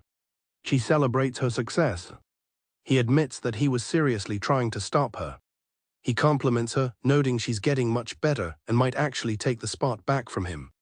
Energized by his praise, Yuka is fired up. She confidently declares that she will take it back for sure. As Oni-san prepares to switch to offense, he notices the first drops of rain. Suddenly, it begins to pour. They are caught by surprise and rush to find shelter. He remarks that he didn't expect such a downpour. Under cover from the rain, Oni-san asks Yuka if she has a towel. She notices his white shirt has become completely see-through from the rain. The sight renders her speechless, her mind screaming that it's too erotic. Oni-san comments that they can't continue playing in the rain. He turns to ask Yuka a question, but she's hiding her face, completely flustered. She can't think straight, her breathing erratic from the overwhelming scent and sight. She panics at the thought of him finding out how she's looking at him. She imagines him reacting with disgust and telling her to stay away. The thought of his rejection horrifies her. She desperately tries to resist the temptation to look at him. Apologizing, Oni-san gently touches her forehead. He checks her temperature, worried that she isn't feeling well. The sudden touch of his hand only makes Yuka more flustered. Being so close to him makes Yuka's heart pound. Oni-san notes that she feels cold and drapes his outer shirt over her shoulders. He tells her it's just a short-sleeved shirt, but better than nothing. He suggests they wait there until the rain eases up, and a stunned Yuka can only agree. As they wait for the rain to stop, Yuka's heart won't stop pounding. She's overwhelmed by the situation. Oni-san is right next to her in a see-through shirt, and she's wrapped in his clothing. It feels as if her whole being is being dyed with his presence. He then asks her to turn the other way for a moment. She turns and asks what he needs. Yuka hears a rustling sound behind her. It's followed by the splash of water hitting the ground.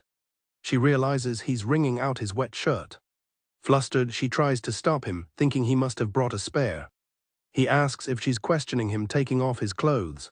Yuka panics, realizing that if she turns around now, she'll see him naked. Yuka tries to convince herself that it wouldn't be her fault if she looked, that any girl in her situation would do the same. The temptation is immense as she sees his bare back. She debates whether she can get away with it. Her imagination runs wild with possibilities since no one is watching. Believing it's okay to go all the way, she prepares to make her move.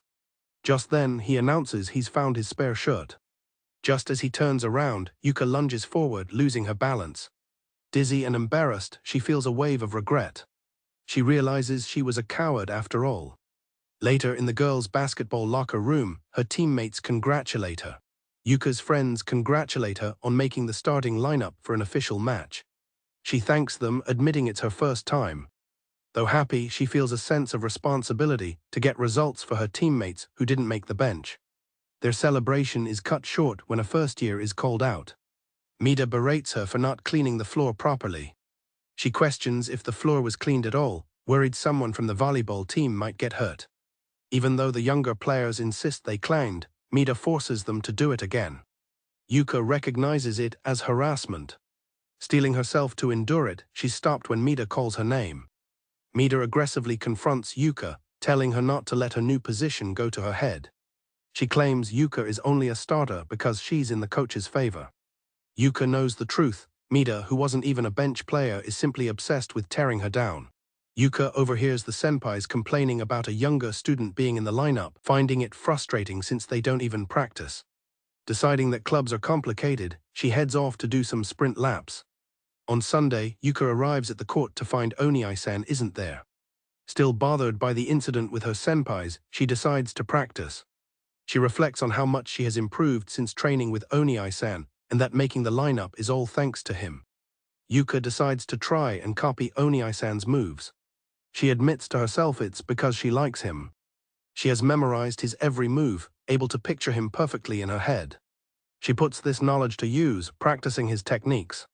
She attempts his signature fadeaway shot. The ball clangs off the rim. Wiping away her sweat, she admits that the move is really hard and she just can't seem to land it. Yuka thinks about how amazing Oni-san truly is. Determined, she picks up the ball to try again. Just then, she hears a voice comment on the nice spot. She looks over to see Mida and her friends have arrived.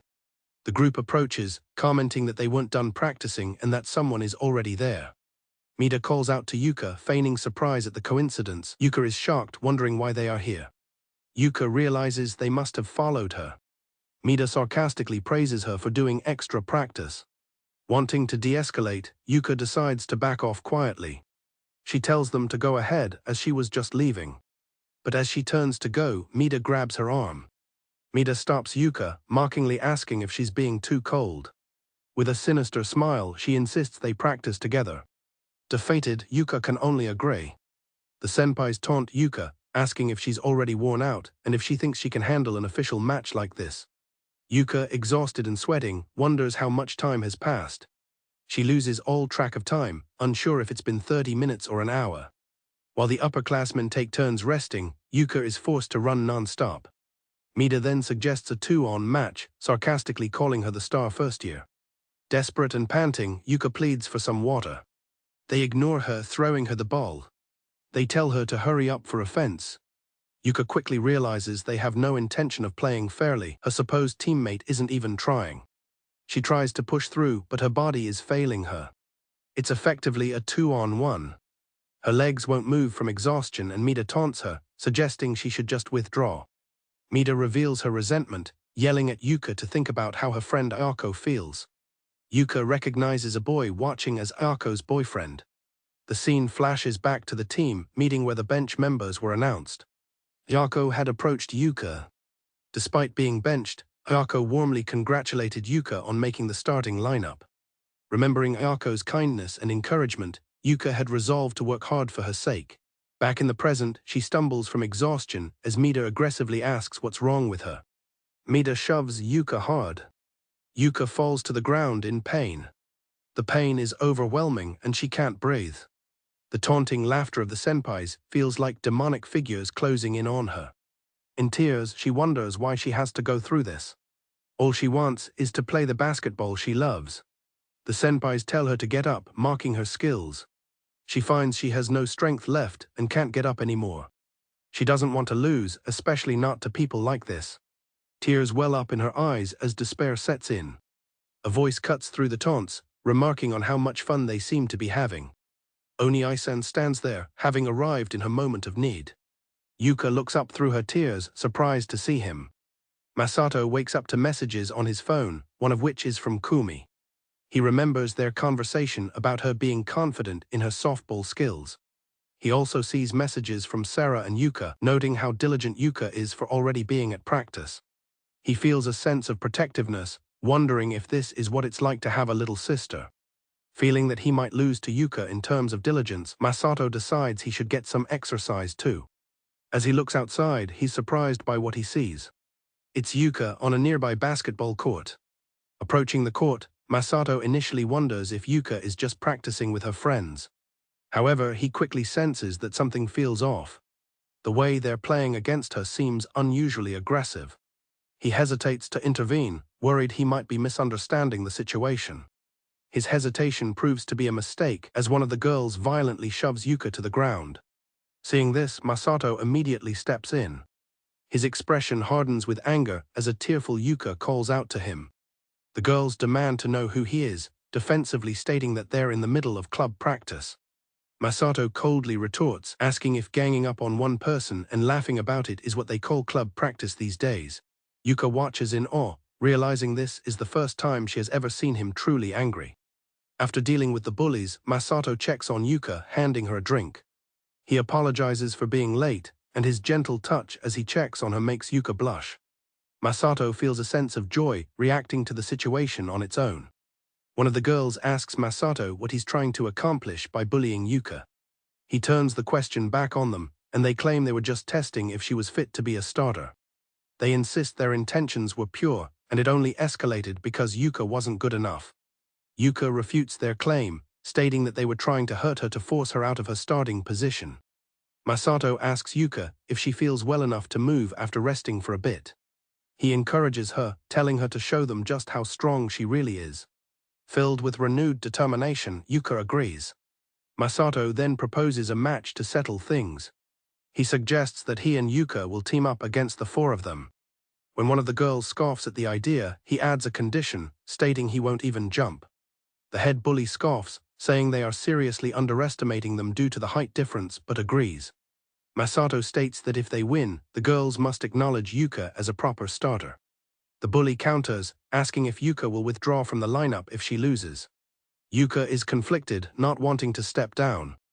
Yuka looks at Masato's reassuring smile. Finding her resolve, she agrees to the terms of the match.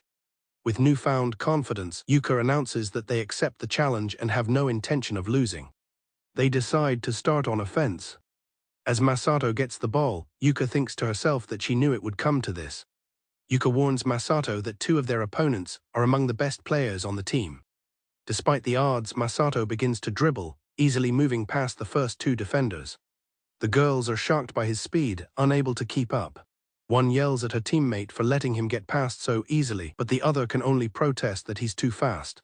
Yuka watches in awe, realizing her Oni-san is on a completely different level. Yuka watches amazed as Masato continues his play. He prepares to make a shot. The main bully moves in frustrated. He effortlessly weaves through the defenders. However, instead of shooting himself, Masato passes the ball to an open Yuka. She easily scores a layup. Masato celebrates their 2-point lead. The other team watches in frustration. Yuka knows she shouldn't get distracted. She can feel her fatigue disappearing as the game continues. Masato and Yuka high-five, both thrilled with the play. He suggests they score again on offense. The lead bully vows to stop them.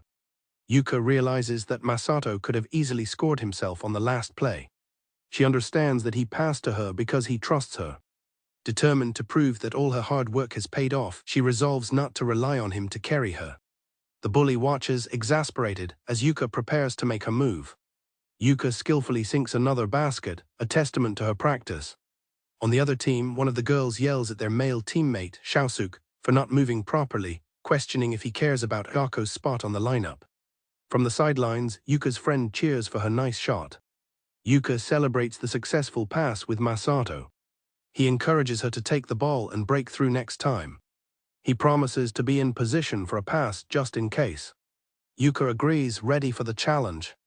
The fact that Masato trusts her gives Yuka immense strength. As she faces three defenders, her friend looks on worriedly. The lead bully glares, wondering who on earth this guy is. Yuka looks her senpai dead in the eye and declares that he's someone precious to her. This only serves to enrage the bully further. She feels a surge of determination to live up to his expectations. Thinking about how Masato is her one and only precious person, she starts her drive. She dribbles past one of the defenders with ease. She executes a leg through and follows it with a crossover. It's her specialty move, leaving her opponent behind as she drives toward the basket. She hesitates for a moment. The lead bully yells, moving in to block her.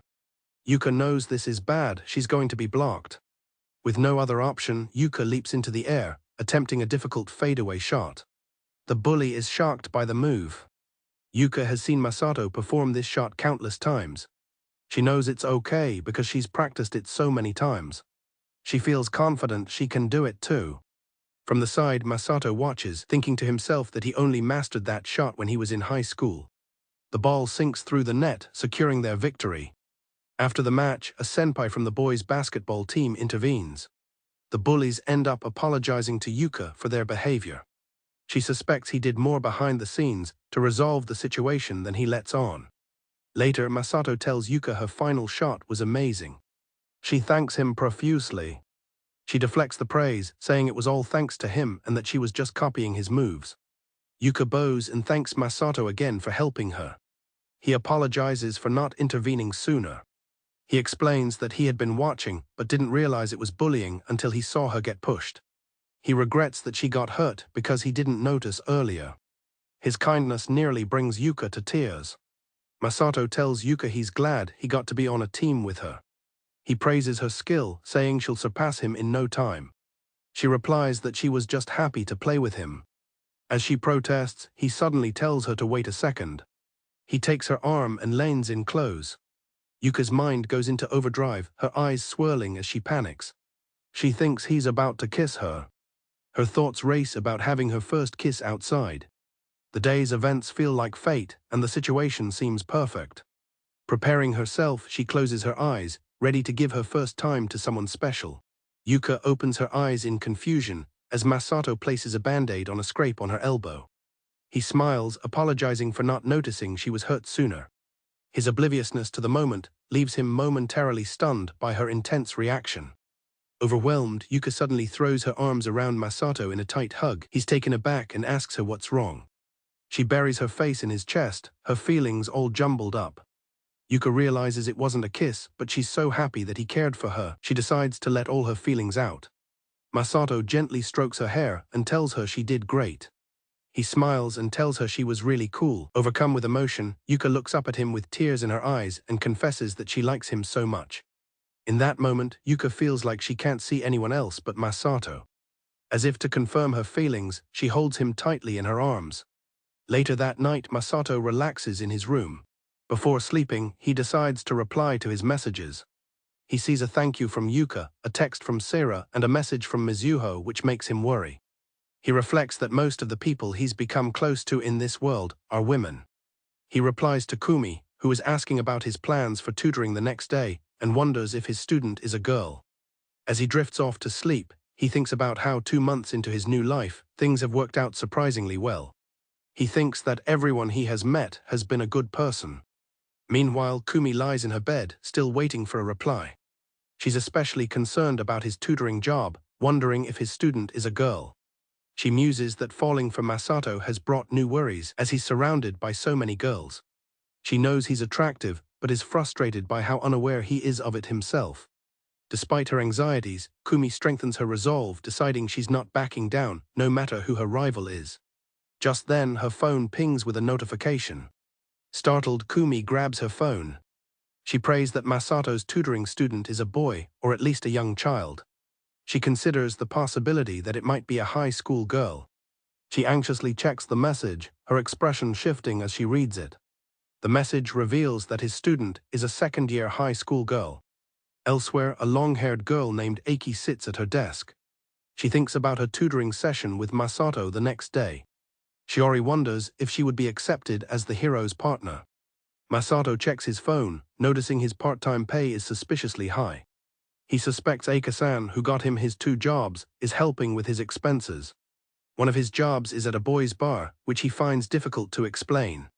As he mulls this over, his phone rings with a call from Kumi. While eating breakfast, Masato takes a call from Kumi, having told her yesterday about his Saturday job as a private tutor. Her tone makes Masato shudder. Kumi's voice is strangely emotionless as she asks if he's tutoring a girl, making him worry he's done something wrong. On his way to the tutoring session, Masato reflects on Kumi's unpredictable nature. He finds girls difficult to understand, recalling how Kumi can be sweet one moment and scary the next. He used to believe he was good at talking to them. He reflects that he could talk to girls normally even during puberty, perhaps because his childhood friend was a girl. He even dated girls who confessed to him back in his former world. He recalls a girl from his past who was disappointed that his kindness was not exclusive to her. There were things he didn't handle well in his previous world. Raised in an orphanage, being kind was simply how he was taught to be. He realizes he treated her the same as everyone else and couldn't single her out. Accepting that he can't change his nature of being kind to everyone, Masato continues on his way. He arrives at a large gated house, ready to switch gears and focus on his job. Masato rings the doorbell of the impressive house. A woman, Shiori's mother, greets him warmly. She informs him that Shiori is waiting in her room. It's been a month since Masato started tutoring the daughter of Aika-san's acquaintance. He knocks on Shiori's door. Masato announces his arrival and asks to come in. Masato greets his student Shiori. He notices she's not wearing her school uniform, which is unusual.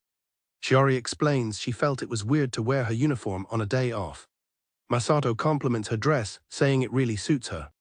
She thanks him and returns the compliment, though he jokes that it won't get her less homework. He thinks she has a demure, rich girl vibe. He then asks what book she was reading. Shiori shows him a book by an author named Takasaka. Masato recognizes the title's unique opening line. Shiori's awkward reaction makes him think. He worries his comment was too shallow and that she saw through him. Masato feels his conversation skills might not be up to par for a literary girl like her. Meanwhile, Shiori is internally captivated by him. She questions if she is worthy to be in his presence. She hints at a hidden side of herself.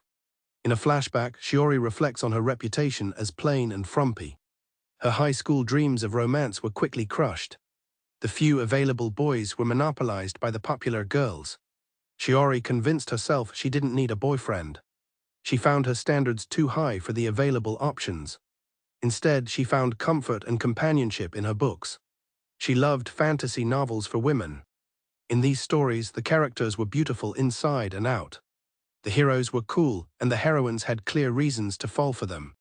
This idealized world of fiction stood in stark contrast to her reality. Sighing at the bleakness of her social life, Shiori felt that reality was trash. She would return home, deciding to escape into video games. One day, however, her mother stopped her on her way upstairs. Her mother suddenly asked if she had made friends or a boyfriend. She launched into a familiar lecture about experiencing romance in school. Her mother then asked if she was still set on her college choice. Her mother announced she knew someone from that college and had arranged for them to tutor Shiori. Despite Shiori's protests, her mother insisted. She told her the tutor would be coming that Saturday. Annoyed by her mother's pushiness, Shiori went to her room. Shiori felt she could study fine on her own. She finds social interaction a pain. She resolved to send the tutor home with an excuse. Alone, she gushed over the perfect hero from her book, a cool, smart and kind god. She reminded herself that such perfect people don't exist in reality. Just then, her mother called that the tutor had arrived. She realized she was still in her school uniform. She figured it didn't matter since he would leave soon anyway. Annoyed, she went to the door. Masato greeted her. Shiori was left speechless when she saw her tutor. Her mother cheerfully introduced him as Katasato Masato, confirming he was the boy she had arranged to tutor her. In a flustered panic, Shiori asked them to wait a moment. She slammed the door. She couldn't believe no one had told her the tutor was a guy. She internally called her mother an evil witch for the deliberate omission. Shiori frantically surveyed her messy room, spotting her clothes and game console. She realized there were too many racy books and manga she couldn't let him see. She quickly tried to cover everything up. After tidying up and fixing her hair, Shiori prepared to face him again. She admitted to herself that he was rather good-looking. She opened the door again, apologizing for the delay. Masato was understanding, blaming her mom for the poor communication as she invited him to sit. With a handsome guy in her room, Shiori struggled to remain calm. She reasoned that something this good couldn't happen in real life. She tried to convince herself he must have a hidden flaw. She suggested they just talk for the day to decide if he was a good fit. Her voice came out as barely a whisper as she felt overwhelmed. Masato kindly agreed, suggesting she could tell her mom her decision later. His niceness took her by surprise. Shiori became suspicious, wondering if he was just trying to secure the job. When he asked why she chose his university, she mentioned the library. He happily concluded she's a book lover. Masato's dazzling smile flustered Shiori as he asked what she reads. Panicking that she couldn't reveal her love for cheesy romance novels, she scrambled for an answer. She quickly claimed to read literary fiction, which impressed him. Masato admitted he found formal writing difficult. Internally, Shiori blurted out that she had lied. Convinced that no one could be this perfect, she decided to take action. She decided to provoke him to reveal his true colors. He asked why she would say that. She suggested he wouldn't want to tutor a plain girl like her and would rather teach someone cute instead. Shiori waited for him to show his true colors, but he simply said it didn't matter. He stated that if she was trying hard to get into the university, he would help her. He then added that he thought she was a truly wonderful and beautiful person. Shiori was stunned. Shiori felt as if a hero from a story had crossed dimensions just for her. The thought that he would be coming to her room every week was thrilling. She couldn't forget that he had called her pretty. Her mind filled with romantic fantasies. She thought of the prince-like character from her favorite book. She held the book titled The Saint and the Red-Haired Knight. Looking at her reflection, she felt she didn't look the part. She thought about how a hero naturally has a lovely heroine by his side. Her inner critic mocked her, saying a lame, glasses-wearing girl couldn't win a hero. Determined, she decided she had no choice but to become that heroine. Inspired by the heroines in her books, Shiori asked her mom to teach her how to do makeup. From that moment her lifestyle changed. She stopped braiding her hair. She switched from glasses to contacts. She was ready to change her life. Entering her classroom with her new look, Shiori felt incredibly nervous. She worried that her classmates would think she looked weird. Her heart pounded as one of them called out to her. The popular girls approached. Shiori braced herself for ridicule. Instead, they simply commented on her new vibe and asked if she had a makeover. Surprisingly, she made friends with them, realizing she had been the one shutting people out. They helped her pick out casual clothes, since she barely owned any. This was why she wanted to show him her outfit, hoping it would earn a passing grade in his eyes. Shiori believes her new look will allow her to stand beside her hero. Just then, Masato arrives. His handsome appearance is as dazzling as ever. She has to fight the urge to swoon. Masato asks what she was reading. Shiori panics, realizing she'd left an erotic novel out. She had disguised it with another book's cover, which she hoped would be enough. Fortunately, Masato recognizes the fake cover's title and praises its opening line, unknowingly saving her. Internally, Shiori admits she hasn't read the book on the cover at all. Masato muses about the title, joking about beautiful boys raining down from the sky. As they prepare to start the lesson, Shiori makes a mental note to actually read the book for next time. The tutoring session begins, and Shiori finds herself in a state of bliss. She doesn't like studying but loves the time with Masato. She struggles to follow his clear explanations, feeling dumb. Determined not to be a burden, she forces herself to focus and understand. Noticing her difficulty, Masato offers to trace the reading order with his finger to guide her. Leaning in close, he begins to guide her through the reading order, making her heart race. As he traces the text, Masato's hand rests on her back. The unexpected touch sends a jolt through Shiori, overwhelming her senses. Stunned, she collapses forward. She abruptly stands and makes an excuse to go to the bathroom. She leaves a confused Masato behind. Outside her room, Shiori is completely overwhelmed, her face flushed and her heart pounding from the close contact. She struggles to compose herself as the feeling of Masato's touch lingers all over her body. She feels her prim and proper facade cracking under the weight of her lustful feelings. Meanwhile, Masato wonders if he was too close. She must let out these overflowing feelings. Overcome by desire, Shiori is consumed by the thought of pushing Masato down, fantasizing about his reaction and feeling his body against hers directly. Masato, still waiting in the room, is completely oblivious, wondering if he somehow made her mad. Shiori returns with a newfound determination, vowing to conquer him no matter what. At the office, Sarah noticed on the schedule board that her colleague, Miki-san, had Friday afternoon off. Other co-workers chattered excitedly about the weekly banquet at the boys' bar, wondering if Miki's absence meant she wasn't attending this time. Miki greeted Sarah, confirming she was taking the afternoon off but assuring her she would still make it to the banquet. With a playful grin, Miki leaned in close, asking Sarah if she wanted to know the secret reason for her time off. Reluctantly, Sarah agreed to listen. Miki whispered, asking if Sarah knew about companion shifts. Sarah recalled it was a system where a customer could meet a host for a date before going to the bar. Miki then excitedly announced she had a date with Yusei-kun, leaving Sarah in stunned silence. Miki explained it was a special privilege, only granted to a host's favorites. Overcome with jealousy, Sarah asked if the host had initiated the date. Miki smugly clarified that she had been the one to ask. Sarah felt a wave of relief, admitting to herself that she couldn't have handled the jealousy otherwise. The conversation then shifted, as Miki encouraged their other colleague Hashira to ask out Masato-kun. With bonus payday approaching, the women were excited about having extra money. Hashira mused about buying Masato a present, which sparked an idea for Sarah. She began to fantasize about giving Masato a gift herself during a romantic dinner. In her imagination, Sarah presented Masato with a ring. She quickly brought herself back to reality, acknowledging that such a forward gesture would only frighten him. Determined to act, Sarah sat at her desk and carefully composed a message to Masato, asking if he would like to meet up on Friday. Seeing it as a chance to move their relationship forward, she took a breath and sent the text. She reasoned that even a simple meal together would be a special time for her. It was a step beyond being just a customer. A moment later, her phone pinged. She opened the message to see Masato's cheerful agreement. Overjoyed, Sarah silently celebrated at her desk, clenching her fist in victory. When Friday finally arrived, Sarah got ready with meticulous care. In the bathroom, she made sure everything was perfect. She checked her reflection one last time before heading out, feeling confident and prepared for her date. As she waited for their meeting time, Sarah reflected on her feelings. The mere thought of meeting Masato outside of the bar made her heart race more than usual. She found this new feeling to be a source of happiness. Her thoughts were interrupted when she heard him call her name. Masato arrived, apologizing for the wait.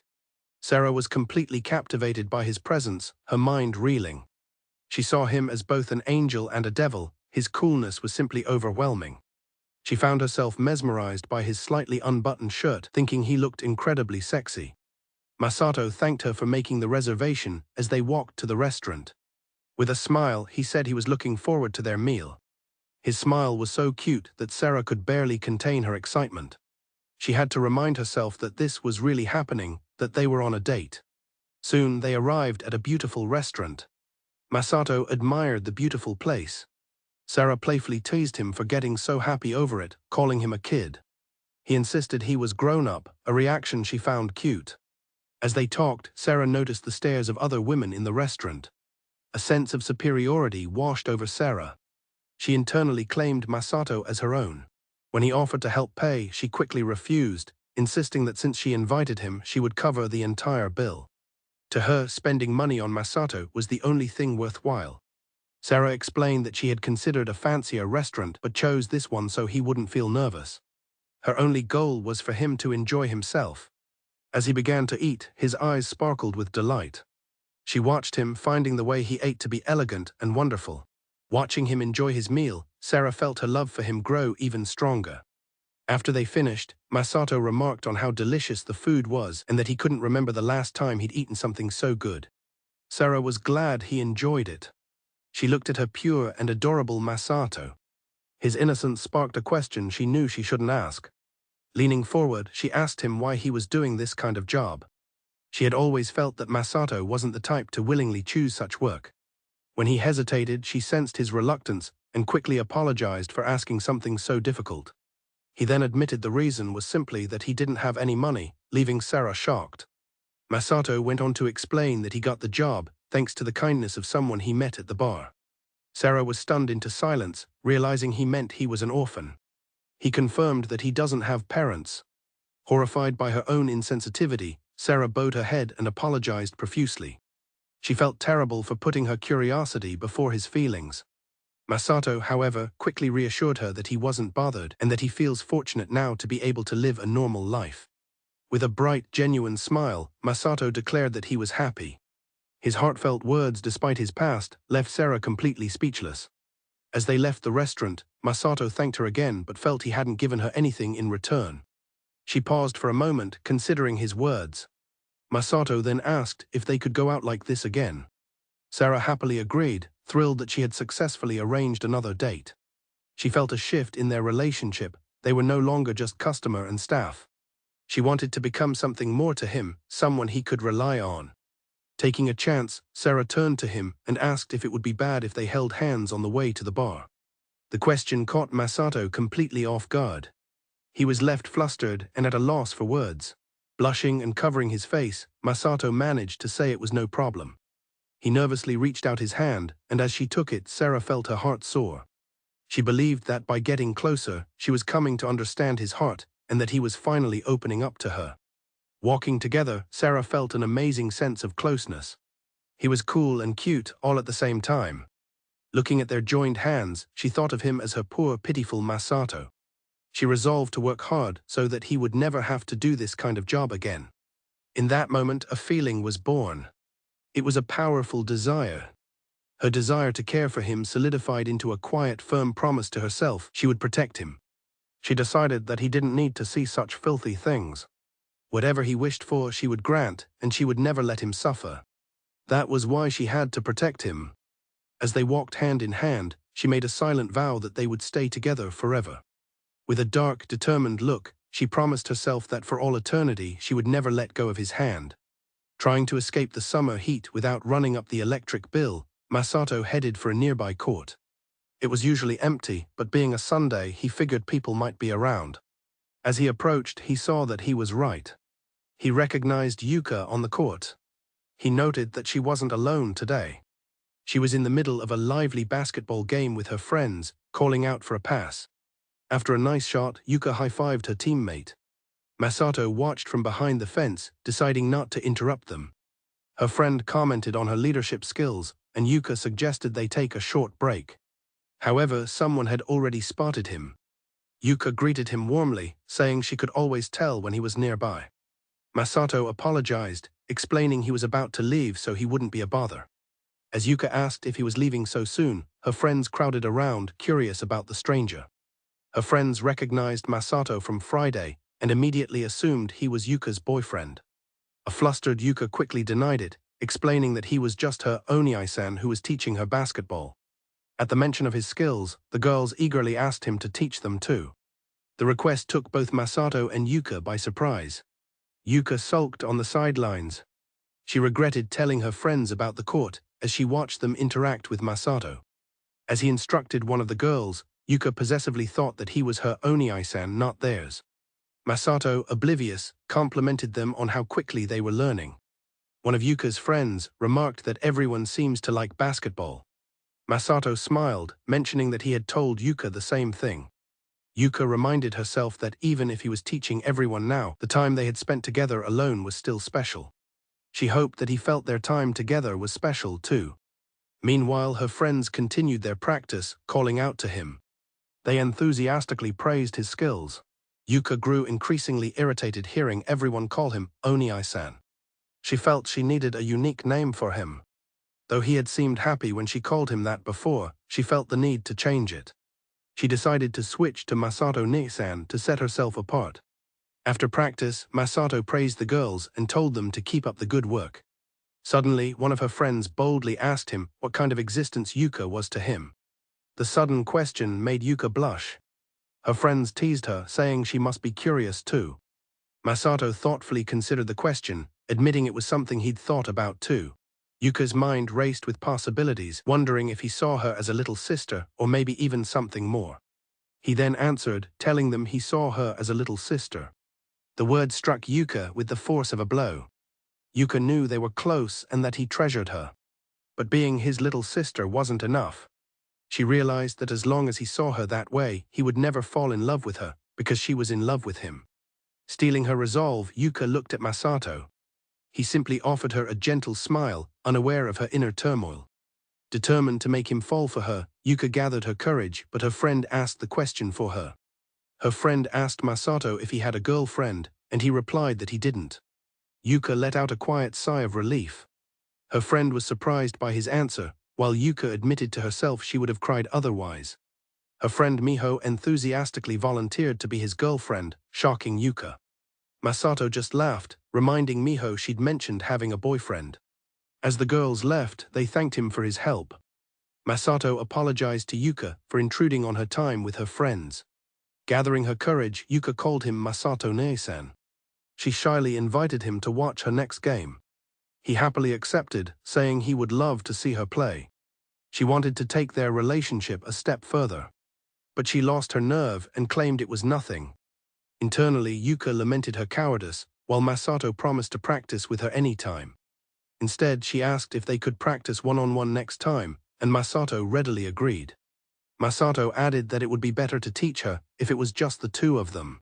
Yuka's heart soared at his words, wondering if he also wanted to be alone with her, but her daydream was cut short when Masato pointed at her shoes. He noted that her sneakers were worn out and not proper basketball shoes, which Yuka confirmed. He advised her to get proper shoes to avoid injury. Then he suddenly suggested they go buy a pair together, leaving Yuka completely stunned. Masato proposed they go shopping next week, and Yuka excitedly agreed. In her mind, this was it, a date with him. She realized it was her very first date ever. As Masato waved goodbye, her friends called out to her. Her friends immediately swarmed her, teasingly accusing her of keeping Masato to herself. Flustered, Yuka tried to fend off their questions while secretly basking in the thought of her upcoming date. The following week, the day arrived. Masato and Yuka met up for their shopping trip, where he noted she was early. He then remarked that it was the first time he'd seen her in casual clothes. Yuka realized she was always in her basketball gear around him. Yuka shyly asked for his opinion on her outfit.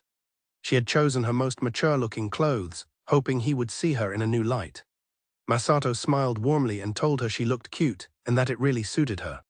She thanked him, flustered by the compliment. While she was happy, she secretly wished he had called her pretty instead of cute. She was determined to make him notice her as more than a sister as they headed into the store. Inside the spacious store, they decided to head to the basketball section. Yuka asked Masato if he had been there before, and he replied that it felt like his first time too. She marveled at how good he was at basketball without any formal training. She guessed he must have played other sports. Yuka realized she still didn't know much about him. Masato found the shoe section and pointed out a pair suitable for outdoor use. As they looked at the vast selection, Yuka resolved that from now on she would learn as much as she could about him. When Masato asked if any shoes caught her eye, Yuka shyly requested that he choose for her. He picked out a pair similar to his own. He pointed out a design detail he thought was cool. Delighted, Yuka immediately declared she would take them. She eagerly went to try them on. After trying them on, Yuka confirmed she would take the shoes. She was happy at the thought of having a matching pair with him. Masato then asked her to wait a moment, as there was something he wanted to buy as well. Yuka waited, curious about what he was getting. While Yuka waited, she wished she could have looked at basketball gear with him. Soon Masato returned and apologized for the wait. He handed her a shopping bag. Inside was the shoebox she had just picked out. Yuka was shocked. He explained it was a celebratory gift for her becoming a regular on the team, though she protested that she had money to pay. He gently patted her head. Overwhelmed with gratitude, Yuka bowed deeply and thanked him. Masato promised they would keep practicing together. Yuka agreed enthusiastically, clutching the present from the person she liked. She couldn't believe how happy it made her feel. When Masato asked if she was really that happy, she beamed and confirmed that she was. Although she had wanted him to see her differently, she knew she was probably still just a little sister to him. For now, she decided to simply savor this happiness. As they walked home, she wondered how she could finally graduate from being just his little sister. Later that night, Yuka lay in bed, contemplating how to advance their relationship.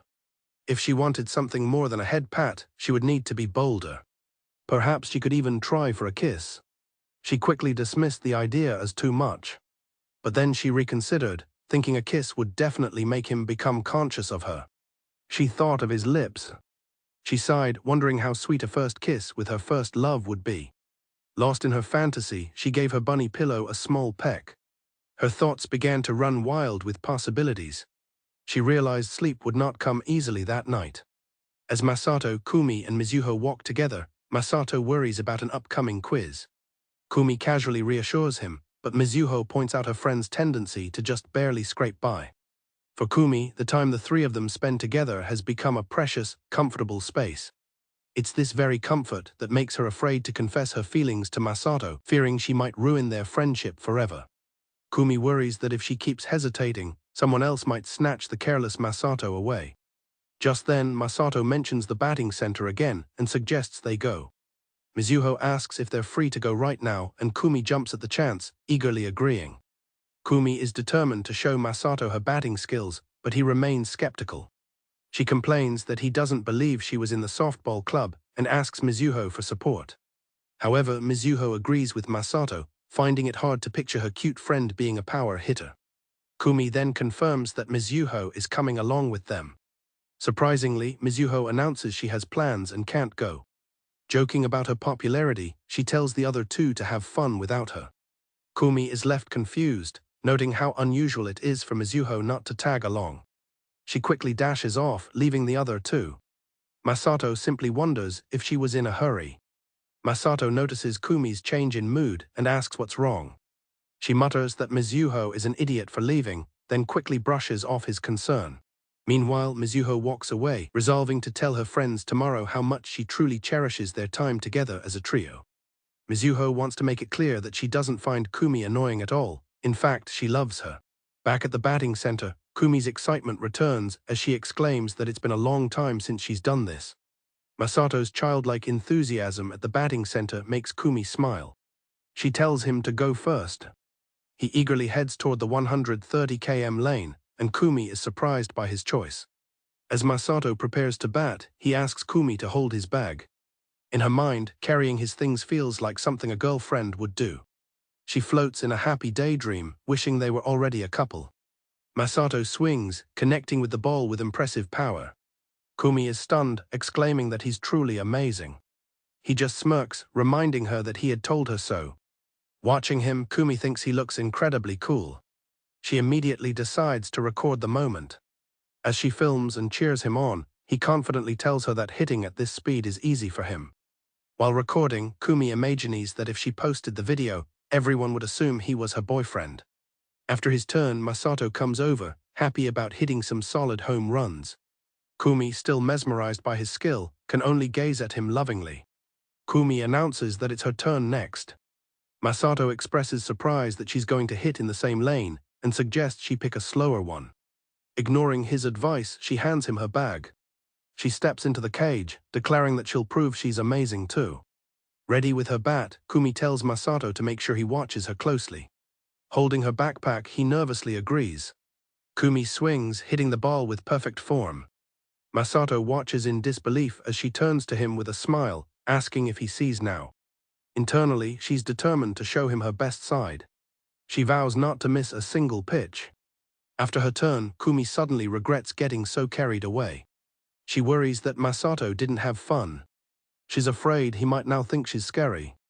When he returns with food and finds her looking down, he asks her what's wrong. As they eat, Kumi cautiously asks Masato how he feels about athletic girls. After a moment of thought, he admits that he likes them quite a bit, partly because he used to hang out with a very athletic girl. The mention of this other girl catches Kumi by surprise. Masato asks Kumi when she started playing softball. He comments that her skill now makes sense. Privately, Kumi feels relieved that he doesn't dislike athletic girls and allows herself a moment of happiness. As they part ways for the day, Masato gives her a friendly wave. On the train ride home, Kumi reflects on how comfortable things are between them. From the platform, Masato thinks to himself that the day was fun, but also a little scary. It's this very comfort that makes her afraid that everything could break. A moment later, Kumi's phone pings. It's a message from Masato. He thanks her for the day. He sends a picture he secretly took of her at the batting cage. He tells her she looks super cool and jokingly concedes that she won their match. Looking at his message, Kumi is overwhelmed by her failings, admitting she loves him. The thought is terrifying, as she realizes that if she could no longer be with him, she would completely fall apart.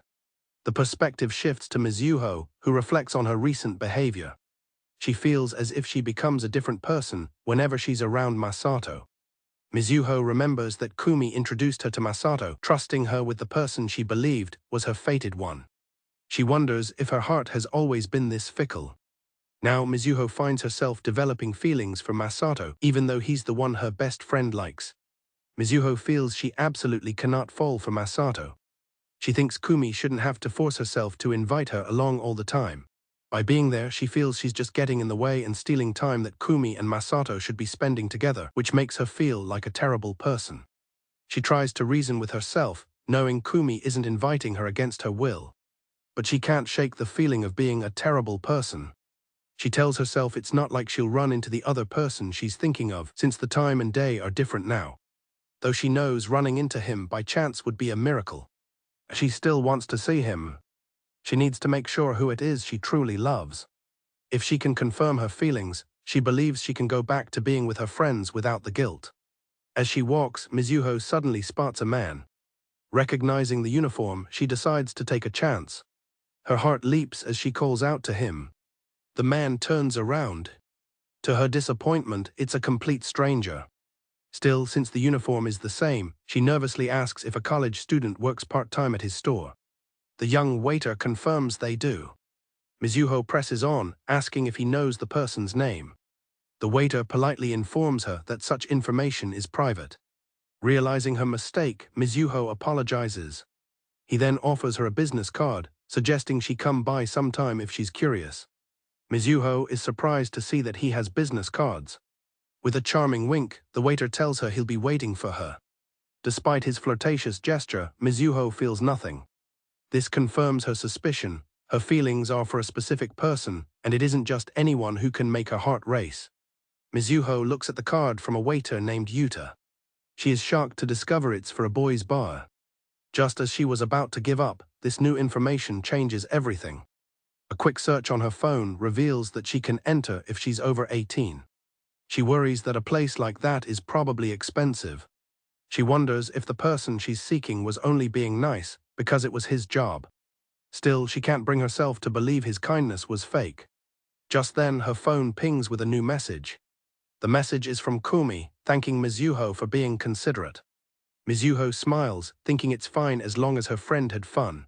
But then Kumi sends pictures from her day with Masato, gushing about how he took a photo of her. Seeing this, Mizuho feels a pang of hurt. Mizuho clutches her shirt, wondering why seeing her friend so happy with Masato hurts so much.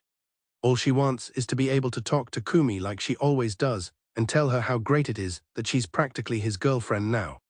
Overwhelmed by her conflicting feelings, Mizuho looks at the business card one last time. She must do this so she doesn't end up hurting her best friend or herself. Lying on her bed, Mizuho makes a firm resolve. She's going to confront her feelings